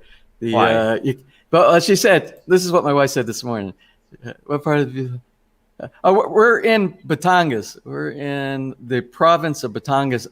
There's three mega islands in the Philippines: Luzon, Visayas, and Mindanao. And we're on the northernmost island, which is Luzon, but we're like almost to the southern portion of the northern island on the province of Batangas. It's probably like the southwest side. And our town here is called Lipa City. So anyway, getting back to you, Chuck, you got me in trouble. Crap. You got me in trouble. It's your Ness comes up to me and she says, Chuck's always talking about his wife. He's always saying my wife did this and my wife helped me. She says, why don't you say that about me when you're talking on your channel? I'm sorry, man. My wife is awesome. She was like today when I flew the drone. Videos. She's in a lot of the videos. She's a big part of it now, and I think even Ken Herron's copying me maybe, but he got his ex-wife into it. I think because he's maybe anyway. So no, but she really wants to be a part of it, and she's flying the Mavic 2 Zoom around from time to time, and she wants to learn how to fly the drone. And the FPV drone really intrigues her. She wants to fly that. And today she's like, she wasn't around when I was flying the FPV drone to do that video in the playground. And she's like, why didn't you go through like the blue thing in the center? That would have been epic. I was like, because I would have crashed it. And she's like, so? I was like, what if they buy another one? She's like, so? I was like, really? It blows my mind sometimes. What I told Ness is, I don't know if it helped my case or hurt my case. Not. I said, Chuck's wife, she has so many common interests with Chuck because I noticed I saw them on his videos by the foosball table. She's playing all the games with him, and she's really into the drone stuff with him and stuff like that. So it's crazy. We've always been kind of like that. I mean, I think I've dragged her into stuff, and then she just wants to be part of it. And then I usually she's ice skating. She's really good on the ice, and I stink at it. I'm terrible. I'm like, 2 left feet, but I'll do it just because she wants to do it and I have a good time. So we're just a good pair. I mean, I guess you know what? I got to tell you, if you're trying to grow your channel, I think it's a good thing, because you open up your channel to a different audience. You bring in, especially the women portion. You bring the women in, because I know when I first started here, because the first year I was here by myself and I was doing the build, and then it was just me on the videos all the time, just me in the videos. And then when Ness came here, we started adding Ness into some of the videos, and we started getting a lot more people who were saying, you need to put Ness on more. You need to, I don't know if it means I need to put me on less. No, that's cool. I mean, it was more equal time. Because like Lori, she watches Casey Neistat stuff all the time. She adores his videos. She thinks he's really cool. And she's like, we can be better than Casey. You could be. She'll say stuff like that to me. She's like, Chuck, we were doing vlogs before he was born, and we just didn't even know it. Like we were, and she's like, so we can do better than him. And so she's like, she has this thing in her mind, like she's like, we can be better than Casey Neistat, and she's like, I don't want to be known as Chuck's wife. I want to be Lori. It's like, it's like she's because everybody calls Candace, it's like Casey's wife is Candace, and like they always say Casey's wife. She's like, I want to be Lori, not Chuck's wife. Well, it becomes a partnership at some point, because that's kind of the way it is with Ness and I on the channel here. Because believe it or not, there are a lot of people that write in, and it's men and women that will write in, and specifically all the questions are targeted to Ness. And Ness really enjoys being part of it. As a matter of fact, she alerts me all the time. You haven't answered this. Or did you read what? Yeah, Lori's doing that to me. Candace, or she, yeah. So like, and Ray Kelly says, yeah, Casey did slow down, man. He slowed way down. Now he's made room for me. That's all. He's just parted the for me, because I'm gonna be a superstar. Yeah, I gotta apologize. Yeah, right. If anybody's making comments to the side, I have to blow the screen. I'm on a little laptop here, so I don't have the comment section. So if somebody makes a comment, I'm gonna have to jump in there every now and then, or if you see something, because it's too small. Yeah, well, not add, but we can reply to them. So I noticed, I don't want to be rude to the people that are in the viewing audience there. So and I'm not ignoring anything. I just don't see them here because my screen is so tiny here. Are you working off the laptop, James? Is that the deal? Yeah, I'm on the laptop down here. You know what I could do? I could always, because directly behind the screen is I could probably project this on the big screen. There's like a 60 inch or something like that behind it. Maybe I'll do that next time. Adrian's not getting a word in edgewise. Hey, Adrian, sorry, man. I'm out here. I'm zipping. No, this happens every time, because James, I'm usually more reserved than James comes on, then I just explode. Like, James, we should do one together. We need to do a live stream together. I think Chuck has all this pent up energy inside, and I know you. And I think I'm the trigger. Trigger. You're like Keith. You're like Keith of the K-Spot to me. It's like we totally have to do one together, James. We have to do one together, man. Oh, and happy anniversary. The anniversary that goes to Keith. For the shout out, right? I got to. There you go. Talk to each other. And Adrian and I we'll just be quiet down here. Yeah. Well, I gotta let Adrian talk.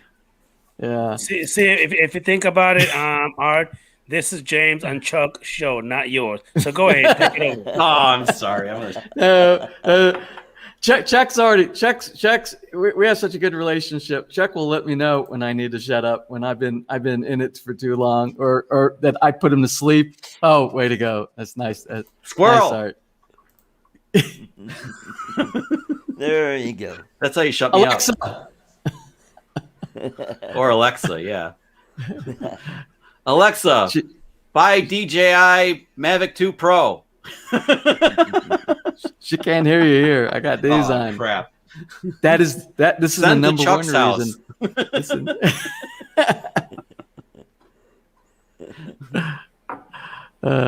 Adrian's not laughing. Crap. Yeah.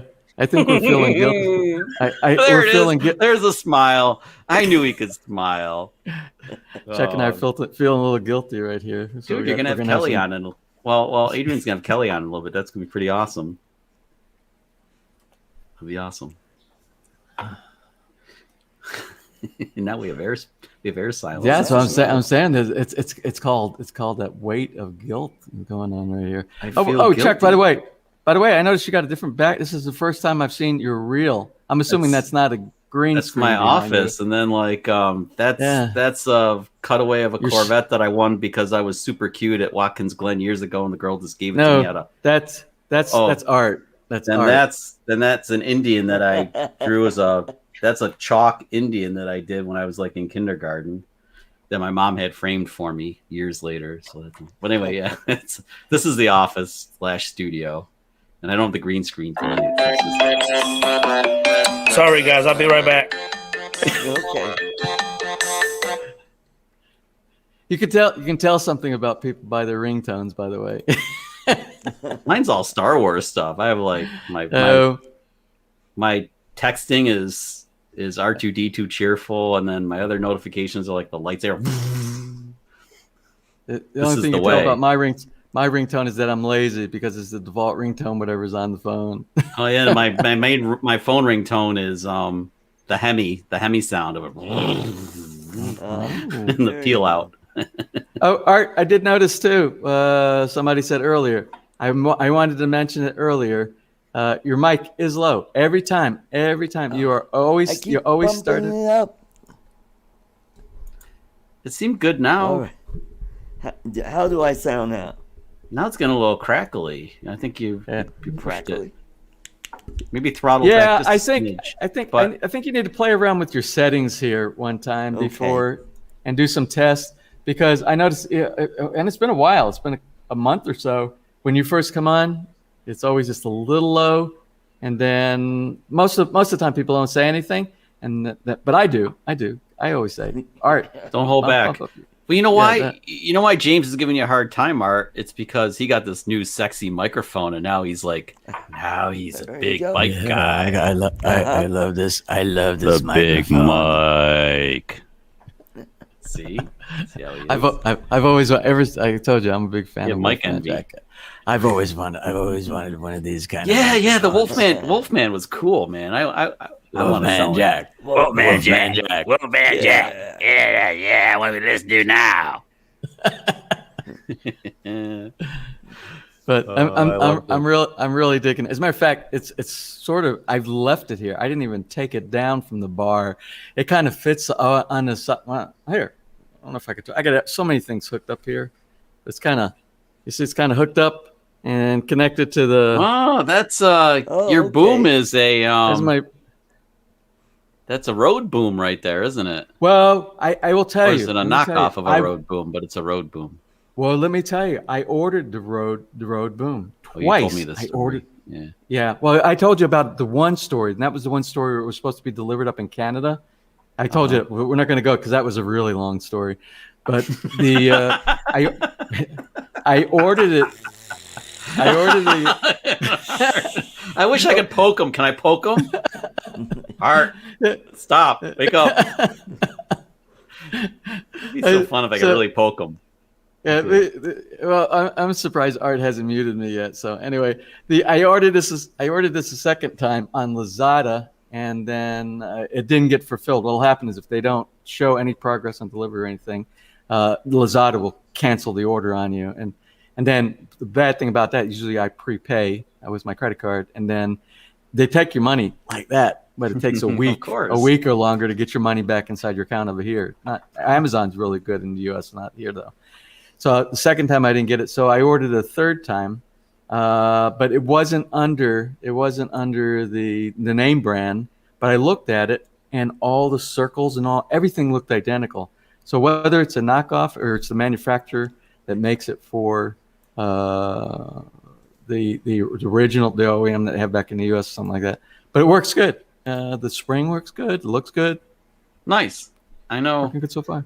I bought the blue mic stand or the blue mic boom because I just thought it looked super cool and sexy, and nobody can see it on here really. I mean, you see the mic hanging, but I told you I had blue. I told you this replaced the Samsung replaced the blue. So I had the high end blue mic. What the Yeti?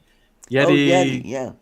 Yeah, the Yeti ripoff. That was the blue mic is like the Yeti ripoff, right? Blue Yeti, or no, the Blue Yeti. I'm sorry, you're right. It's Blue Yeti. Yeah. And but it was the top of the line. It had XLR connections in it and the USB connection inside there. So you Nice. could go. Mine's just USB. Yeah, you can go analog or digital with that one. But the digital, which is the interface that goes into the computer, it never worked. You remember, you were probably Art definitely knows it. I had all those anomaly sounds at the very beginning on the first live streams that I was trying to mess with that, and it was horrible. It was absolutely horrible. So that's why I tried the Samsung, and I'm happy with the Samsung. It's working.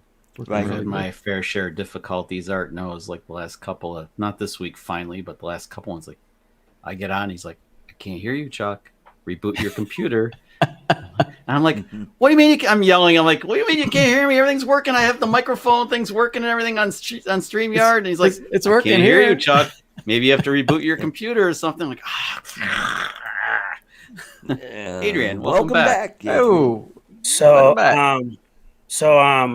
James, Chuck, Art, everybody in the chat, I'm about to go and fix a little bit of dinner for the kids.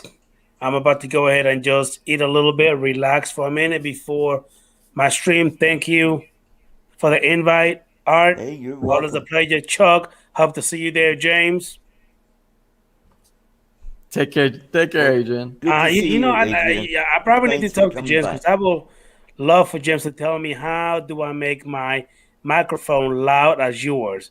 Because wow, your microphone is good. Yeah, his is good. This one, my mic. You sound really good. Sounds amazing. You sound really good. I hope I sound as good as James, but I think I might be lower. Well, I don't know, but James' microphone like overpowers everybody here. Oh well, I might have the that. volume. No. I'm not asking. I'm trying to say, I would like to know what do you do so it can sound that good. What do you do? What's the setting that you have it on? Now, I don't know. All I know is when you go into StreamYard and it says set the mic level. Yes. I go to like whatever the bars are on there. I go like 3/4 of the way, and that's the level that I set it to. That's all I know. Info. Because when I went half or less, Art and Chuck were telling me I was too low, so I bumped it up just a little bit. I am so Adrian. Thank you so much for. I've been wanting some type of a critique on this microphone, and that's the best critique I've heard so far. Thank you very much. Well, I mean, it was a good one because I haven't said anything. It was a good one because even Chuck got jealous. So I am jealous. I'm gonna have to upgrade now. Damn it. So I'll see you guys later. Art. All right. Always a pleasure. If my wife will let me, I'll pop in. My wife will let me. I'll pop in. But what's cool about this mic, and that when I did the review, the product review on this one, it also has capability of plugging in the 1/4-inch jack in the back for that is nice. This one's not capable. Instrument. Yeah. Oh, I thought of you today, James, and Art. Actually, There we go. I was over at my parental units. I was at the squirrel. Yeah.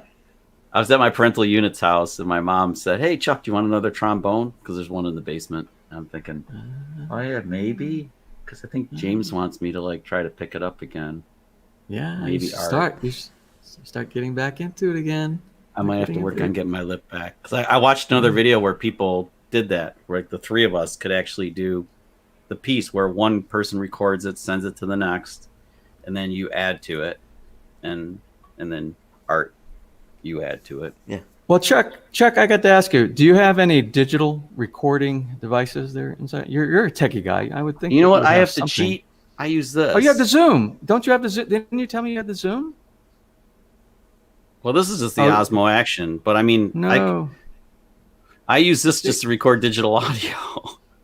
Oh no! Hold on a second. I'm gonna.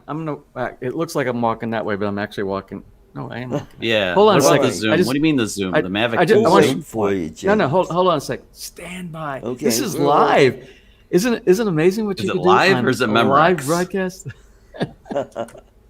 Oh, don't date yourself, Chuck. It's too late. Just because the hair hasn't turned yet. I know with things. the white beard. If I grew my beard, it would be salt and peppery. But I know things, because I used to spin vinyl back in the 80s. And cassette tapes, and I even remember 8-track tapes. Remember those horrible things? Oh yes, yep. They were cool. I Did had you an ever dissect? 8-track player on my stereo. Yeah, did you ever dissect And- one? It was really cool the way they worked. They like pulled the tape out of the center, and then it wound it back up around the outer side. It was a continuous loop. Do you remember? No. Do you know how they changed the reason they were? Do you know how they were 8-tracks? Do you know why they were 8-tracks? Why they were called 8-tracks? I missed the beginning of this Because conversation. they had 4 stereo tracks on them. They were, if you looked at the tape in section, there was 1, 2, 3, 4, 5, 6, 7, 8, and there was a piece of aluminum foil aluminum tape was used to hold the tape together. So it would go in a continuous loop, and when it got to the end, the aluminum would cross 2 contactors by the playhead, and would cause the head to shift down and grab the next 2 stereo tracks. So it was like 2 stereo tracks, 2 stereo tracks, 2 stereo tracks, 2 stereo tracks. I took those. I had to take it apart and see how it worked, man. I just had to. It was actually really cool, but the quality was really just crap. But it was actually quite cool the way it worked. Okay, now that Chuck Sorry. brought a bit of trivia, now that you brought a bit of trivia in, I feel compelled to bring a bit of trivia in. I got a question for you two. Maybe somebody, I should probably get out of full screen. I am going to look in the comment section. Does anybody know where the term "Saved by the Bell" came from? Oh, Not the it TV wasn't show. an 80s show, was it? Yes. Saved by the now. Somebody's gonna Google it, and that's not fair. That's not fair. So I'm gonna say, I'm gonna tell you. That's boxing, isn't it? No, Saved by the Bell came about when there was a point in time when they were burying people. I don't know if it was in the 1700s, late 1800s. You remember we had like pandemics. We had like tuberculosis, so they called it Spanish consumption. flu. I believe it was consumption. They called Yeah, it. consumption. Anyway, they were burying a lot of people who were not dead. Oh, that's right. so this They is very had a bell inside the coffin. So because some people were buried No alive. way. they took Like an the- opportunity to market products that would allow somebody who is, because they would find later on when they would open up coffins, people were clawing and Oh my God! They were It's like this is horrible. so what they did, one That's of the horrible. devices was they ran a tube. There was a tube that Yep. went down inside with a That's pull right. pull, and at the top there was a bell, so that if you were buried for so many days and you woke up and you really weren't dead, you had an opportunity to ring the bell, and you were Jeez. saved by the bell. Wow. Do you remember Serpent in the Rainbow? Remember that movie? The I Serpent think- in the Rainbow? No, I don't think so. You don't remember Who's- where that who's the was star- like who was that? Bill Pullman, a young Bill Pullman was in that. And it was a zombie saw movie. most It was like a voodoo type zombie movie. And they did that to him. They blew his stuff into this dust into him, I did. and it made him like he was like Yeah. a zombie, so he wasn't dead, but he looked dead, and they buried him alive. Yeah, And then they show him when he wakes up in the coffin. He's like, "Wah!"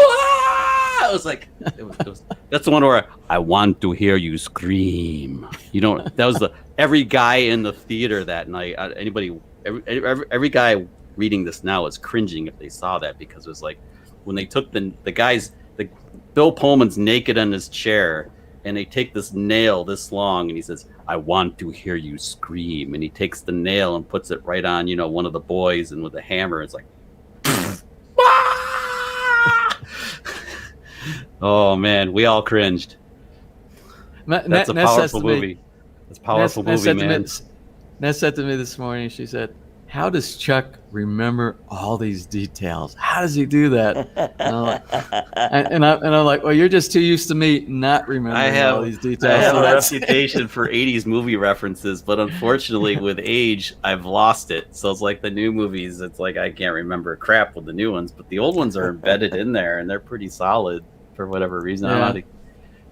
Yeah. I don't know. It's My short-term memory is pretty good. My long-term, I just forget things so quickly. I'm the other way around, I guess. I gotta get it past Yeah. like RAM. I gotta get it in like on the hard drive, and then it stays. But if it's in RAM, it's gone. When I go to sleep, done. Well, you mentioned something earlier today about what was it? Let's see, there goes my memory already. But you were mentioning something about movies. Oh, they don't. You said they don't make them like that anymore. They don't. don't. Make them like. I don't remember. I think you were talking about Kumar and Harold and Kumar. Yeah, it's White Well, Castle. The White Castle. The White Castle. The White They're Castle. trying to remake movies that like shouldn't be remade. It's like leave them alone. They're perfect as is. What are you doing? Ghostbusters. Well, how dare they? I mean, okay, the chicks were cool in Ghostbusters. That was I'll forgive them on that one. But honestly, Ghostbusters is classic. It's like don't anybody touch the Blues Brothers for God's sakes. Leave it alone. Oh yeah. It's Well, you know what? Very seldom does something come out that's original. That's why I like Korean movies so much these days. Oh, that's what I was. Korean movies, the Koreans do such a good job of imagination with new. They don't rehash old topics, old strategies, and just rehash it out and dump it out again like we do. You know, we'll take one movie and we'll go up to like sequel 5 of The Exorcist or something like that. You know, and it's the same head spinning around and everything. You know, Friday the 13th. Part 11. But the Korean, I got to tell you, for those who and they have the subtitles, and you can get the audio to go from Korean to English too, if you want to watch it like that on most of the channels these days, Netflix, Hulu, all those. Right. But Koreans actually do an excellent job, and the cinematography is great, and they have originality on a lot of their writing. I'm really, my wife is a big fan of foreign, very, very big fan of foreign movies. Wow. Okay. Really, whether it be, Indian movies or Korean movies or Japanese. She lived in Japan for 15 years, so she taught English in Japan. But she's a big fan, and especially Asian movies. But I kind of went off topic here because I just like Korean movies so much, and I can't say enough about the quality of their movies. But what I wanted to get to is you were saying they don't make, and basically I know you're talking about in the U.S., they just don't make movies like they did before. But I came across a great movie. Jaws 34. Do you remember Jaws 3D? That was just god awful. That was horrible. Oh my god! Why did they even waste? That was just a waste of cellophane. Nothing beat the first one. Not the first. Oh, one. the first one. And it's almost like that. It's almost like that in every single movie. Like Alien. The first Alien movie. Oh, it's Sigourney so Weaver? far ahead of it. Oh my god! Yeah. Well, she was in that white top she had on. That was pretty spectacular. I think she was in everyone. But you know what? What I like so much about Aliens was pretty good. Aliens was good. It was the ones after that really stunk. Yeah, the first two were actually quite good, and the prequels I was afraid to walk home from my best friend's house 3 doors down from my parents' house because we watched that, and I was looking like around every corner. I'm like, oh my god, where is it? Because being like into technology, science fiction, having a really good imagination of being in the science. That's the worst combination for somebody to watch that kind of stuff. Same thing. It just totally messed with this. I was a disaster after that. Well, I've always been, my favorite genre of movie is science fiction. It's my favorite. And specifically anything that has to do with deep space. That has always been my favorite genre. And I will tell you, when Alien, the original Alien movie came out, the very first one, it was way ahead of its time. Even though nobody can hear you scream. Yeah, and the tech. If you go back and look at it today, even today, look at the old CRT monitors that they're using and the old coding that went on inside there, which we were supposed to be thinking we're like in 2047 or 2024 or whatever year that it was. It's the way they displayed Ridley Scott, the way he directed that and put this all together. He was a mastermind of taking something that wasn't even imaginable by most people and using the existing technology that had at that time to make it look futuristic. I mean, I remember back in the day, Robbie Robot, back in the 1950s, movies from the 1950s and stuff like that. He was on forever. That he lasted through like the 70s and even into the 80s. I remember seeing him on Saturday morning cartoons and stuff. Yeah. But even today, even Alien, I think, what did Alien come out like in 1979 or something like that? Yeah, 79. It was around then. When Sigourney Weaver was super young and hot then too. Yeah, it is still. If you watched Sorry, it today, he's rolling his eyes at me. if you watched it today for the first time, it would be just as applicable today in 2021 as it was in 1979. You would get the same feeling. And what I think what they capitalized, what Ridley Scott capitalized on that was the simple technique of silence. You know, anticipation. If you watch his strategy, and he did it in all, it had all that tension. His theatrical suspense strategy is think something is about to happen, but don't give it to them yet. Make them think it's going to it's going to happen again, but don't do it yet. Then, like the third time, that's when it happened. And a lot of people copied that. A lot of directors copied that technique. So that same tension is very, very powerful, even for us as filmmakers, for whether for YouTube, because if you can create, it doesn't have to be like, oh my God, somebody's going to die tension, but if you can create tension, right? I mean, like your first clip, when you do the opener for your video, it should be something that kind of like, it pulls somebody in. It pulls you in. Okay, I want to see more. And then that's what I've been really trying to do, and it's so hard, but it's like if you can do it, it's you got them, and then you need right. I mean, like you gotta do it. We're fishing. We're actually fishing as filmmakers, and these guys everybody in the audience the same way. We're all fishermen, really, not just we're all fishermen. I got to tell you, Chuck, you got a good career ahead of you when it comes to doing your video. I tell you what, I enjoyed, and as simple as you did it very simple. But it looked to me, it looked professional, and it kept my interest. And it's the day you received one of your drones in the mail, where you like so fun to make, where you heard the doorbell ring or something like that, and you're like, oh, I'm going to the doorbell. I'm going to the door. Then you open the door and you look down, you focus, and you see your little package inside there right there. My neighbor thought it was crazy. something as simple as that. It held my attention. It held my attention to come inside. That was thank you. That was so fun to do. I had that in my mind. I'm like, okay, I'm going to use the Osmo action. I set it up in the hallway, and I like started recording. I had it right where I wanted, and I went outside and I closed the door, and then I wait a few seconds. Ding dong. Then I go in the house. So many. Then I go back in the house. I'm like, okay, perfect. Now I'm good. Stop. And then I wait for the UPS guy to really show up, and I left the camera right there and everything ready to go. Well, you know what? And then I had to bring stuff in and out like 3 times. You know, I had to carry it because I had to carry the stuff into the house after I got it, and then I had to go back outside, put it out again, then put the camera outside and film me picking up everything and bring it in the house. I predict. And I've been pretty good with making guesses in which direction technology goes, which way media goes inside there. But I predict, and it's probably already happening, but it's probably not happening on a scale that you'll see it happen in the coming years. I'll predict that we're going to have a bunch of home movie makers, just like you and me, but are going to step up the level, and they're going to be doing their own small, like short feature films, and they're going to be doing that on YouTube, and it's going to be like a weekly episode or something like that.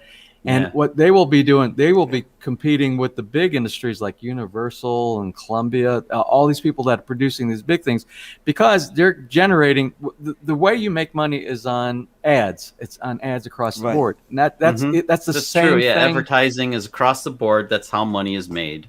Regular television shows, movies, of course, movies in the theater, they come from 2 different places. They come from advertising, from the trailers and everything. And your audience has to pay to see them. So your marketing brings the people in, and then word of mouth brings more people in. And then it goes on Netflix, then it goes on all these. But you're going to find, because there's so many really good, talented people out there with really good imaginations. And technology these days is becoming unbelievable. It's so good and moving so fast. I can't believe what I can do with just this thing, just this stupid thing. And then my wife has the big Sony A6600 that we haven't even put used to, but I have plans for that thing. By the way, I won't. The next 2K drones opening is going to be pretty cool if everything goes to plan. I have ideas, and Keith's already like, "Oh my God, no, Chuck, no, really? Yeah, we got to do this anyway." So. But that's what I'm trying to get at. What Drone Views Media there is saying is that it's going to be more prevalent. It's going to be the norm.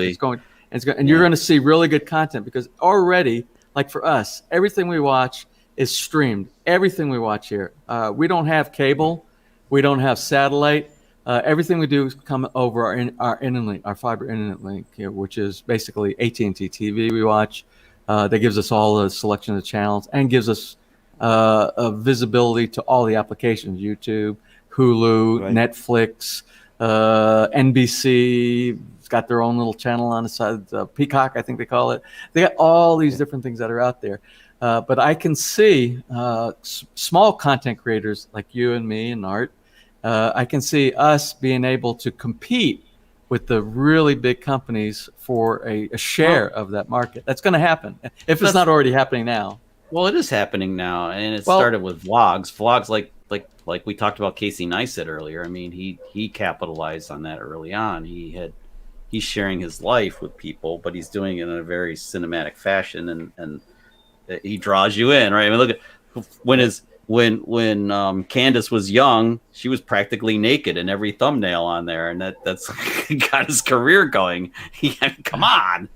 So, but then he developed his craft, and his delivery of the story became smoother and smoother and more refined, and then there are other guys that are doing movies like you described, James, that are really incredible. The things that these guys will do with just using tricks. I mean, what I did was, you're right, it was super simple, but to me it was a big deal because I'm just a mechanical engineer, like thinking, what if I did like this and that, and then use some of the editing software to kind of like soften because the light all changed. That door I was telling you about, the door was facing the afternoon sun. Night, Jim.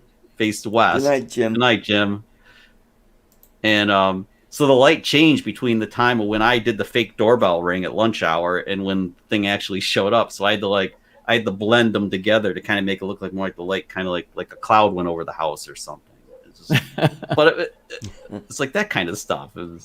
Yeah. Well, you learn as you go along. It's like for me, a lot of it has to do in post editing, and it has to do with color correction. A lot of it has to do with color. I've noticed here. This is my Your dead cat. My main your main camera. The main tool right here. Yeah. But what I know is and this is that. This is a Rode mic on the top with a dead cat. Because we have so much wind around here all the time, and this helps out with the wind. But if you pop off the dead cat, this is a Boom Rode microphone. And actually, I have the information in my description block on my blog. All the equipment that I use here, every single thing, the little extender, the little universal joint right here. Put mine all back together. Yeah, this is my setup of the Rode. This is the Rode. The Rode wireless is on here. Yeah, the Alonzi plastic case that I have here. The holder for the adapter. Unfortunately, a big gimmick that a lot of companies do these days, they make you buy add-on products to use their product. They can't make a simple interface to connect up your microphone, so you have to buy this silly. I don't know. You can't get this one like I have for the Osmo Action. I have the little box. No, well, this is the box. You see this little box here? This slides out. This thing right here. Okay, so it's similar to mine for the Osmo Action. But the thing, all it does, the other side of it is this cable right here that plugs into the side. Yeah. And then and they make you buy it. The Ulanzi case though is you have a full size filter on that, which is nice. Yeah, the filter, and I think I need to. But I have no filter lenses for that, and I'm not sure. This is a Freewell on mine. See, it's a variable ND on the front. Yeah, and what I normally do on all, I have a GoPro 5, 6, 7, 8. Is that the way? Yeah. I have 4 of them, 5, 6, 7. Yeah, so I must have the. And this is the latest one. This is the 8, and the 8 has, for some reason, they changed by just a few millimeters. The first time they changed the case, so that now you have to buy all new. You have to buy all new peripherals and optional items. It's rotten. By the way, is your Ulanzi case, is that aluminum or as my friends in the UK would say, aluminium? But aluminium. Yeah, aluminium. I do that to Keith all the time because this thing is a problem. This aluminum case is a problem because it snuffs the Wi-Fi signal, so I can't connect my phone to this thing unless it's like right on top of it. So I might. Now this one right here. This one is. I have both. This is plastic, and the other one is aircraft grade aluminum. I need a plastic one because it won't connect wirelessly to my phone when it's in this cage. Yeah. And I got this on this on Lazada. They also Ulanzi, whatever, however you pronounce it. They also sell that media.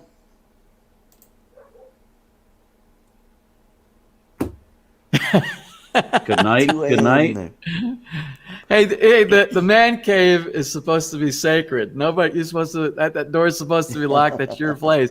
The wife can't tell you. You gotta set down the rules in the house there. There you go. I can't.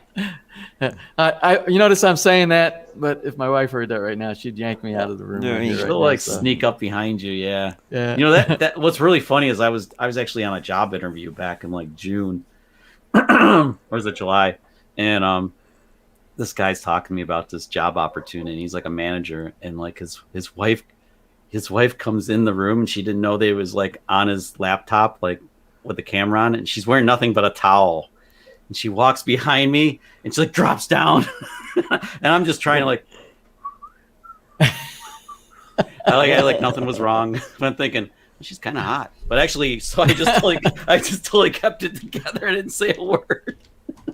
That was classic though. So yeah, that's another reason why women shouldn't crash the man cave, because you just never know what we're doing. Chuck, you know what? You threw me the whole. We just went in. Totally. I know it's a squirrel thing again. It's the whole squirrel thing. We started out with trombone and recording. And how did this happen? And we went to towels dropping on our on our wives in the man cave. So let's get back. Let's get focused. This is a focus channel. We need to get back on track. This is what I wanted to talk about. This is my Zoom. There you go. Okay, this is and this is that's where we were going before 8 tracks and everything else. Okay, back to the Zoom. This is the H6, as it says right there. Okay, and I don't know what you have, but one of the simplest things, if you want to share and deliver quality tracks layered down, is one of the Zoom products. This is a 6-track, and you'll notice it has 2 connections on one side and 2 connections on the other, and you're probably saying to yourself, James, you said it was a 6-track. How can I do that with you only have 4? Well, what you can do, this little connection right here, you pop off this plastic. You have this little add-on right here, again, that you pay. There you go. You pay more money for, like you were talking about some of the products, the drone products that you get. I clear my throat. So this one right here gives you the additional for 2 more, and you can plug in like all of them. They're the ones they're like the XLR or the core tracks will fit in each. So you can do a microphone or instrument. So you can actually record 6 tracks with this. Nice. All digital. And then if you're doing something like a podcast, like kind of like what we're doing right here, there are other adapters that you can use that goes on here. There are these things right here, and you can. This is stereo. This is actually for stereo. So if you're doing stereo recording, I see you have 2 elements there. Yeah. Yeah. If you turn these, they change you from a 90 degree to a 120 degree. Depends on the width of the people that you're speaking to. If you're doing like an interview, but it still gives you stereo. And then you have this. This is an omnidirectional mic adapter here as well. Cool. Look at that thing. So if you're sitting down and you're in a room and you're like a conference and you want to sit down inside it, it'll collect everything inside the room. We use these during like our HOA meetings to record what's going on inside here. So we have for the minutes we can go back and. But anyway, what I wanted to get with, if you wanted to do something, you could probably record your instrument on, and you don't need the H6. You can go with the H4.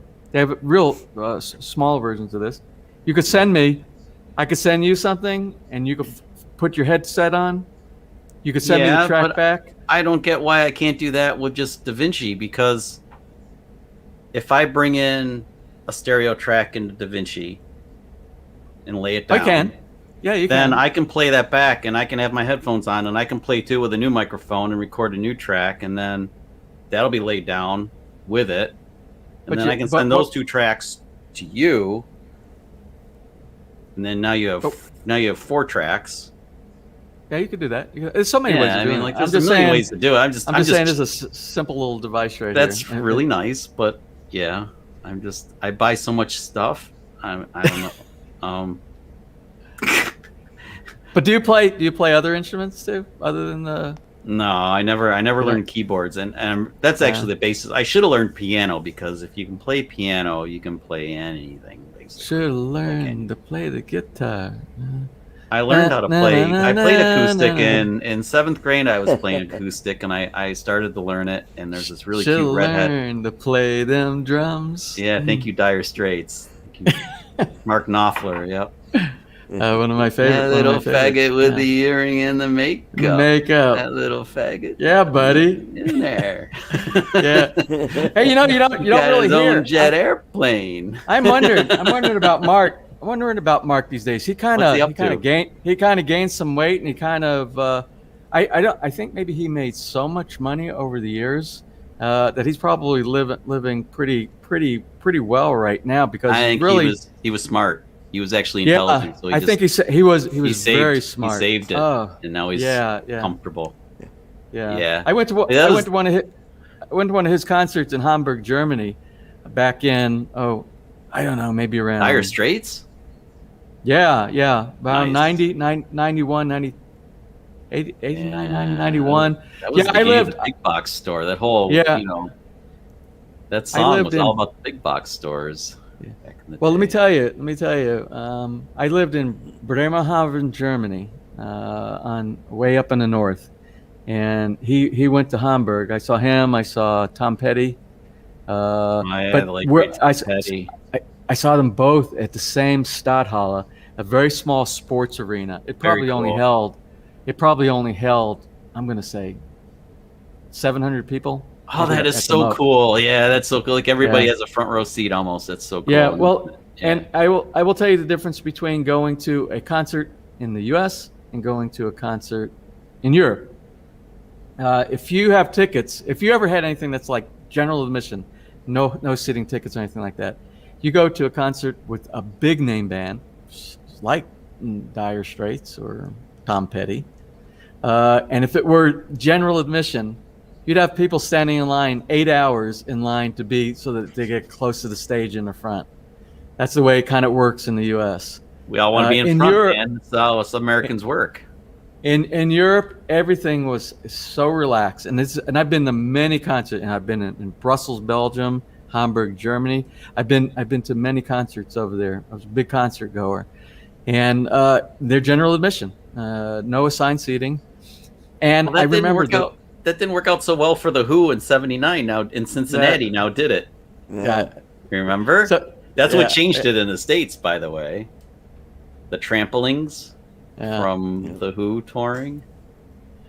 So my comparison was that I went with a buddy of mine. We went, and I'm like, we got to get there early. We need to get there like 4 hours early before the concert and everything like that. Well, we didn't get there 4 hours early. We got there like two hours early, and we showed up. And there was nobody there. There was literally nobody there. I'm like, Bruce, did you? Is this the right day? What's going on here? There was nobody there. So we waited, and about 45 minutes before the concert, before doors opened for the concert, is when people started coming. So we were at the front. We were literally at the very front. So when we walked in, we were right on the stage when we got to the very front. So I'm staring. I'm in the perfect. I'm staring. Mark is right there, directly in front, because he's center stage. Oh, dude, I have a story for you after this one. Keep going. Yeah, but that's a story. But I listen to and I admire. I'm a big guitar fan. I'm a fan of all of the instruments inside the band, because that's when you're a musician, you listen. That's something. You can hear that's all the kind pieces, and the backbone is the bass and the drums. That's the backbone. Yeah, the rhythm. You have nothing without rhythm. Those two. Yeah, you can do anything if you have a good rhythm section. Anything. You can stop playing. You can do little solos. You can do one chord and stop. You can do. Yep, and that's what almost killed Foreigner off when Al Greenwood and Ed Gagliardi went. Gave Lou Gramm the you're number one and walked out, and they became a 4-piece. They struggled after that for a while. But no, what I was going to tell you is that back in the 90s, Genesis was touring, and they announced the tour dates. And me and my buddies skipped school at college and went up to get first in line to get bracelets, because you had to get bracelets to get your place in line. That's how they did it. They issued bracelets. Then you came back when the tickets went on sale, and you had like whatever bracelet number.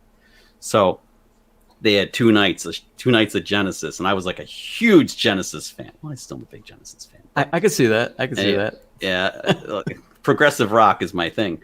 So like, anyway, so we went up and we got our bracelets, and I think I had bracelet 12 for Saturday night, and then I had like bracelet 7 for Sunday night. So anyway, we ended up with second row center for Saturday night, and I'm focused on what's happening during the encore and everything. And I saw everybody like kind of storm the front towards the center of the stage where, you know, Phil Collins always had that fan right down in front of him. Sunday night, we were front row on the right-hand side, the way it worked out. So I told everybody before the concert, oh, look, for the encore, I'm going right in front of Phil's fan. That's where I'm going to be. So I'll find you after everything settles down and the dust settles. So that's exactly what I did, because the encore came out, boom, there I was. And I'm like my idol, you know, Phil Collins. It was my finest hour. I was just like, oh my God, it's Phil Collins. He's right in front of me. He spits on me. It's like, this is great. It was pretty awesome. Yeah, so I was a metalhead back in the late 80s, early 90s. I went and saw Van Halen, Judas Priest, Breaking the law. Breaking the law. There I was, completely wasted. they were awesome. Right. Boy, those guys put on a killer show. I've seen Van Halen with both David Lee and Sammy Hagar. I like even Van saw Hagar Sammy better. Hagar before he took the Red took Rocker. over The with Red his, Rocker. 3 Lock Box tour. 1, 2, 3 lock box. Yep. 1, 2, 3 lock. You know what? My mom They're thought it awesome. was, won't Yeah. you feed my fox? Won't you feed my fox? I Can't Drive 55 was my go-to song. You know, when you drive that slow, you can't. It's hard to steer. The lyrics are so awesome. I got in a lot of trouble driving to that song, blasting on the radio back in the day in my crappy Chevrolet Citation. Man, I should have been dead 16 times over. The Now, I windshield did wiper see blades Bob were flapping Seger. off the windshield because the car wasn't very aerodynamic and the speedometer only went to 85 miles per hour, and it was just buried. The thing freaking buried, and the windshield wipers lifted off the glass and they're flapping. And this car was not a sports car. Man. But what I was getting was, again, I think he was smart. He's a smart businessman, and I think he invested his money wisely. And I think that's why I think a lot of musicians that do that they can do what he did. Now they can sit back and just reap the rewards of what they did. They did it properly. Then you have bands like Rolling Stones that blew all their money on drugs in the 60s and 70s and 80s and 90s, and they're still playing. But I think they're still broke. playing They're still playing because they're broke. And they have to still play. Yep. Yeah, and like Mick Fleetwood must have been okay. I mean, he was certainly partying pretty hard because I was talking to an HVAC repair guy. I was helping him fix some units like a few years back, 10 or so years ago, and he was telling me stories like, oh yeah, I was in Mick Fleetwood's place, and this back in the 70s, and he was telling me how they were all like, there was cocaine all over the place and all this kind of crazy stuff going on. And Yep. but I met Mick on Maui. Oh really? Wow. Pretty cool dude. He's cool. Yeah, we talked about it probably. You talked very about that, cool yeah. dude. Yeah, super down to earth. Very cool dude. He really seemed to dig Lori, but I'm not really surprised. Lori's. Now these guys they're making their money selling their catalogs.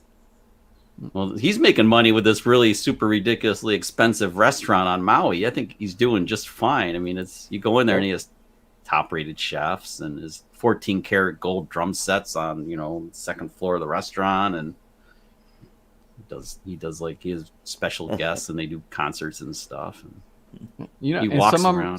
Some are into YouTube now. They're doing YouTube. You notice I'm a big CCR fan, and John Fogerty's got his family. He's finally got off the anger train from all the problems he had with his bandmates and his record label. That's probably one of the classic stories of the wrong way to go to try to really have a successful long career. And but you just look right, and it doesn't get what you would expect, like millions of views or something like that, but it's actually respectable, the views that and he's just sitting there with he's got his daughter and son, couple sons, and they just sit there in their backyard. They got like a little farm somewhere, and they just kind of sit there. Cool. Yeah, so that's how he's supplementing his income, because he lost a lot. John lost a lot of money in lawsuits against his band and his record label, and it was all that's if you ever get a chance. Dudes. Yeah, a lot of those musicians, they get screwed over so bad. They make nothing, and the record company just takes it all, and it's rotten. I mean, the record company's nothing without these talented and musicians. I think that was standard operating procedure, SOP, back in probably the 60s and the 70s. And everybody they're like, this is the way it happens. So we're going to sign up. We're going to sell our soul to the devil, and that's what they did. They did that. Mm-hmm. Yeah. So do we sell our souls to YouTube? Is that what we've done? Well, if we have, we certainly haven't reaped the rewards yet. No, I just broke 250 subscribers this week, and I thought, oh yeah, a quarter of the way to 1,000. Yay! How long did this take? Forever. Well, remember I told you, as long as it's steady and it's in an upward direction. And you're very true, and it is. And if I keep, I'm having a lot of fun making stuff. So if the stuff I make is fun for me to make and people like watching it, then it'll just. That's what it's all about. That's what it's all about. Go and that's right. If people hate my stuff, just tell me why you hate it. At least somebody tell me why you hate it, so I can make it better. That's all. It's really rewarding. I got to tell you, for me, it's really rewarding, especially being a retired person and you're trying to look for things to do. Although I would be doing these things anyway, but at the same time, I'm making new friends. I'm making new friends around the world. Yep. And that's what's really cool about the whole thing. That's so no matter how well my channel does.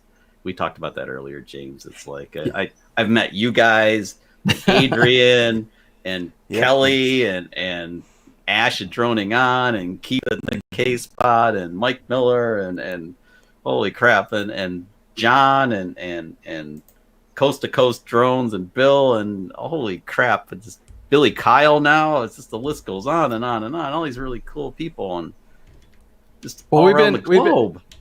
We've been really blessed. We've been really blessed on our channel, and we're just about to go over 40,000 subscribers on our. We're right there. We're right there. And then I don't know if we'll do a celebration for 40 or wait till 50. 50 is that's a milestone. That's a big milestone for me. 40 is pretty damn big, man. I think you should do 40, and 50. We'll do. We always do. We do. We always do. And we always 45. We thank all of our subscribers for the support they give us. It's really great. It's really cool, isn't it? People care enough to basically subscribe up and maybe even have the notification bell going. They want to see your stuff when it comes out. That's pretty cool. Yeah, that is cool. And I thank all the people who actually take the time out of their lives to watch what we're doing. I mean, they're taking time. It interesting. Yes, people are taking time to watch yours and Arts and my stuff, and that's pretty amazing. And it's kind of a responsibility to do the right thing and not waste their time. You want to give them something. There is so much content out there, literally millions and millions and millions of content creators that are out there, and for somebody to take the time out and pick your channel and come out and watch your stuff, that's a real testament and a compliment. Yeah, it is. People sticking with you and finding that your stuff is interesting, and it drives you to continue forward. Yeah, it does. Things like that. It does. I mean, it's like art. It's like art. I look forward. I look every Sunday morning for me. I always look forward to. I'm always looking. Did he send me this? Did he send me the link? I wait for it too. I'm sitting there where is it? Why isn't it here yet? Oh my God! It's 6:30. Where is it? It starts at 7. Art, and I'll ping Art dude, how's your day going or something? Come on, Art. I'm come on, man. Throw me a bone. And and it doesn't matter how big your channel is or how small your channel is. I'll be honest with you. I'm for the underdog. I love the underdog. I've always been supporting of the underdog. The people who are really struggling, working really hard, and there is a lot of really good channels here in the Philippines. And it's just like one guy. He's sitting there, and he might have 10 subscribers or 20 subscribers or something like that. But if I like his channel, I go to his channel and I watch some of the stuff and I subscribe to those channels right there, the people that do things like that. And I really like when you go on their channel and you make a comment. And what's really important, I think some of the people, they write back. They take the time. Yeah, I like to do that too, because I figure like they're taking the time to watch my stuff. Yeah. They're taking the time to comment and like my stuff. How can I not respond to them? Yeah. Because it's actually fun to engage with them anyway. It's fun. It is. It really is. Yeah. So, and then like, I love it when you find like these channels, they have like, they're just getting going. They have like 10 subscribers, you know, it's like, and their stuff is really, really good. And it's like, how can this guy only have 10 subscribers? It's like, this stuff's amazing. And then I'll run into another one that has the guy's like over 1,000 subscribers. Like, this is crap. How does this guy have 1,000 subscribers? There are, and we talked about it goes both ways. We talked about this many times on this channel right here. There are many people that have hundreds of thousands of subscribers on there, and you go to look, and again, all they do is they take their cell phone. That's what they use that's their hardware. They don't invest anything, and it's choppy. And it's bad. God bless them for doing it that way. And the content is so, it's like I told you, there's one guy over here, and I mean, if it works, it works. But he gets up in the morning. He says, I take my cell phone, I go to the Sorry store, I buy a thing of ramen, and that's my episode for today. And in the first hour, he gets like 10,000 views, you know, and I'm like, come on, right? It's like I worked 14 hours on this one video for a product review, and I edited it, and I added music, and I made it look really good. And then I get 800 views or 1,000 views. Yeah, well, I feel you, James. I do. I feel you, man. Yeah. But it's James, okay. James, there's a Filipina YouTuber, Benine Bautistas. She does her YouTube stuff just using a cell phone. And she does a killer job with her channel. Well, there's one Filipino over here. She was on Pinoy Big Brother about 3 or 4 years ago, and that's how I met her, through Will Dosovich. You know, and he's really big in the Philippines. Yes, he is. Yeah. And Will's got like 3 channels. And one of them is over 1 million subscribers. That's how popular he is. Wow. Yeah. I can't imagine I know I mention my wife all the time, and James' wife's gonna get mad at him, whatever, but she keeps saying, like, she's like, Chuck, you're doing all the right stuff. It's gonna happen. Just don't give up. True. Just keep That's true. It will. And I'm like, I don't know. And she told me that I would be on some like TV show thing like years ago. I'm like, no, I won't. And then now I'm doing this 2K drones thing with Keith, and it's like, well, kind of on a TV thing, aren't I? It's kind of like, Alex. Hey, Alex. Hello. All the way from Greece. That's kind of a cool icon there. Check that out. That's kind of, I like. Hey, go back. Let's see that. Let's see the icon. Colors are good. What that is, yeah. That's cool. Yeah, the reflection underneath the drone. Look at that. That's badass. Hey, kudos. We got somebody coming in all the way from Silverthorne, Colorado. Let's welcome Sean Oz. Sean. Everybody. How'd your How's it going, FPV drone Sean? fare the little snow, the snow angel thing it did? Oh man, it seems to be okay. I can't get turtle mode to activate no matter what I do. I've tried everything. I watched it work. Aldrin put one up. Yes. Yep. But mine doesn't want to activate no matter what mode I put it in, what combination of stuff I do. I've done everything that should make it work, and it just says that it doesn't need it. So I don't know if something got jarred in it that made it now not want to recognize it's upside down, but everything else activates and works just normal. Maybe do an IMU calibration again. Maybe because it looks like it's really critical. The IMU must be critical because that thing knows exactly like which position it's in to fire up the right prop.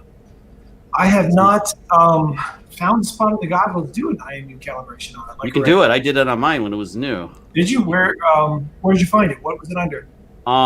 In the goggles, you can go in and it's like along with there's compass and IMU. It's I wish I could walk you through the settings, but it's definitely in there. I didn't find the. I'll look for the IMU because that could possibly be that. I think that's it because I mean like the IMU's got to be right on. It has to be spot on because that thing is so sensitive. Like when you're watching the video, it knew exactly which prop to hit and it was only off. Sorry, I'm listening. Yeah, I've flown it since and it flies fine. I got the beep working. I've got everything working except for the damn turtle mode, and that's actually something that's been in my head, thinking that it just maybe it doesn't realize it's all the way upside down. Yeah, it's the IMU. It's got to be. Oh, by the way, the props. Any of you guys here, there, anywhere? I bought extra props. I was all excited. I found them at Adorama down in New York City. And I thought, well, they came in 2-packs. It said they come in 2s, so I ordered up 4 bags of them. Well, yeah, they're 4 in a bag. So I have plenty of propellers for a while. I can do a lot of turtle moding. Yeah, mine. So you know, I can't believe that my props aren't all jacked up from that wreck. I assume you saw the wreck since you were mentioning that, but yeah. And your hike up to get the thing too. Oh my god! You sounded like you're gasping for air, man. And it's like, oh my god! I'm like, this would be fun. I'll do live. I can bring everybody with me. I start walking and talking. I'm like, bad idea. Yeah. And that's how I would have been too, Sean. I'd be like, must get drone. And I probably climbed up to 97, and the sun was setting, and we had this snowstorm. You're gonna get attacked by the Yeti, and this is bad deal right there. Yeah, so I was afraid it was going to get buried in snow if I didn't get out there, or the sun would go down and someone else would find it. On all my memory cards, I put a little README file with a way to contact me. So if I ever lose something, that's a good idea. I have all that crap on the side of mine. I have way more than I should. Yeah, mine's just on the memory card, so it's on there, and it says, instead of saying README, it says if found. With a question mark is the file name. So that way, someone clicks it. Boom, got my stuff. That's a good idea. Good idea. Yeah. I actually didn't mean to do this, but I had a micro SD card stick to my forearm when I downloaded everything onto the computer, and I had my arm on my desk, and it picked it up, and I went to do laundry. Yeah, it got washed and dried. It's like, where'd that memory card go? And then I started retracing my steps, and it lived. It was a Samsung Evo, and it lived. I washed it and dried it. Yeah, I've had a washer dryer, put it in, pop it in, it works just no problem. They are tough. There's no movie. 4:30 a.m. in Greece. So, Art, you are going to Florida, aren't you? Yes, I am going to Florida. Are you guys going? I can't go. My wife won't let me because of COVID. I don't have my vaccine yet. Too far for me. Yeah, you're in the Philippines, right? Or I would be there. I'd carry over vacation. I was good to go, and my wife's like, I don't think that's really a good idea, Chuck. Yeah, I started looking really heavily, Art, and I should have looked a long time ago. I started looking really heavily. Hotels were a bitch because Ray must not have kids that go to school, but this whole month is basically spring break, and Florida is basically insane for that month. I would think it would be. I was thinking about that as well, that it's going to be a very, very busy place. Oh, yeah. So hotels are almost impossible if you want one on the beach. Yeah, of course, if I was going, got mine booked. I was bringing the whole family if I went, so we needed something on the beach so they'd have something to do while I came out and flew drones. It'd be a lot of eye candy. They could care less about coming on that little island and flying drones with all of us. So a lot of eye candy though. Yeah, so couldn't find anything on the beach. Called up for rental cars.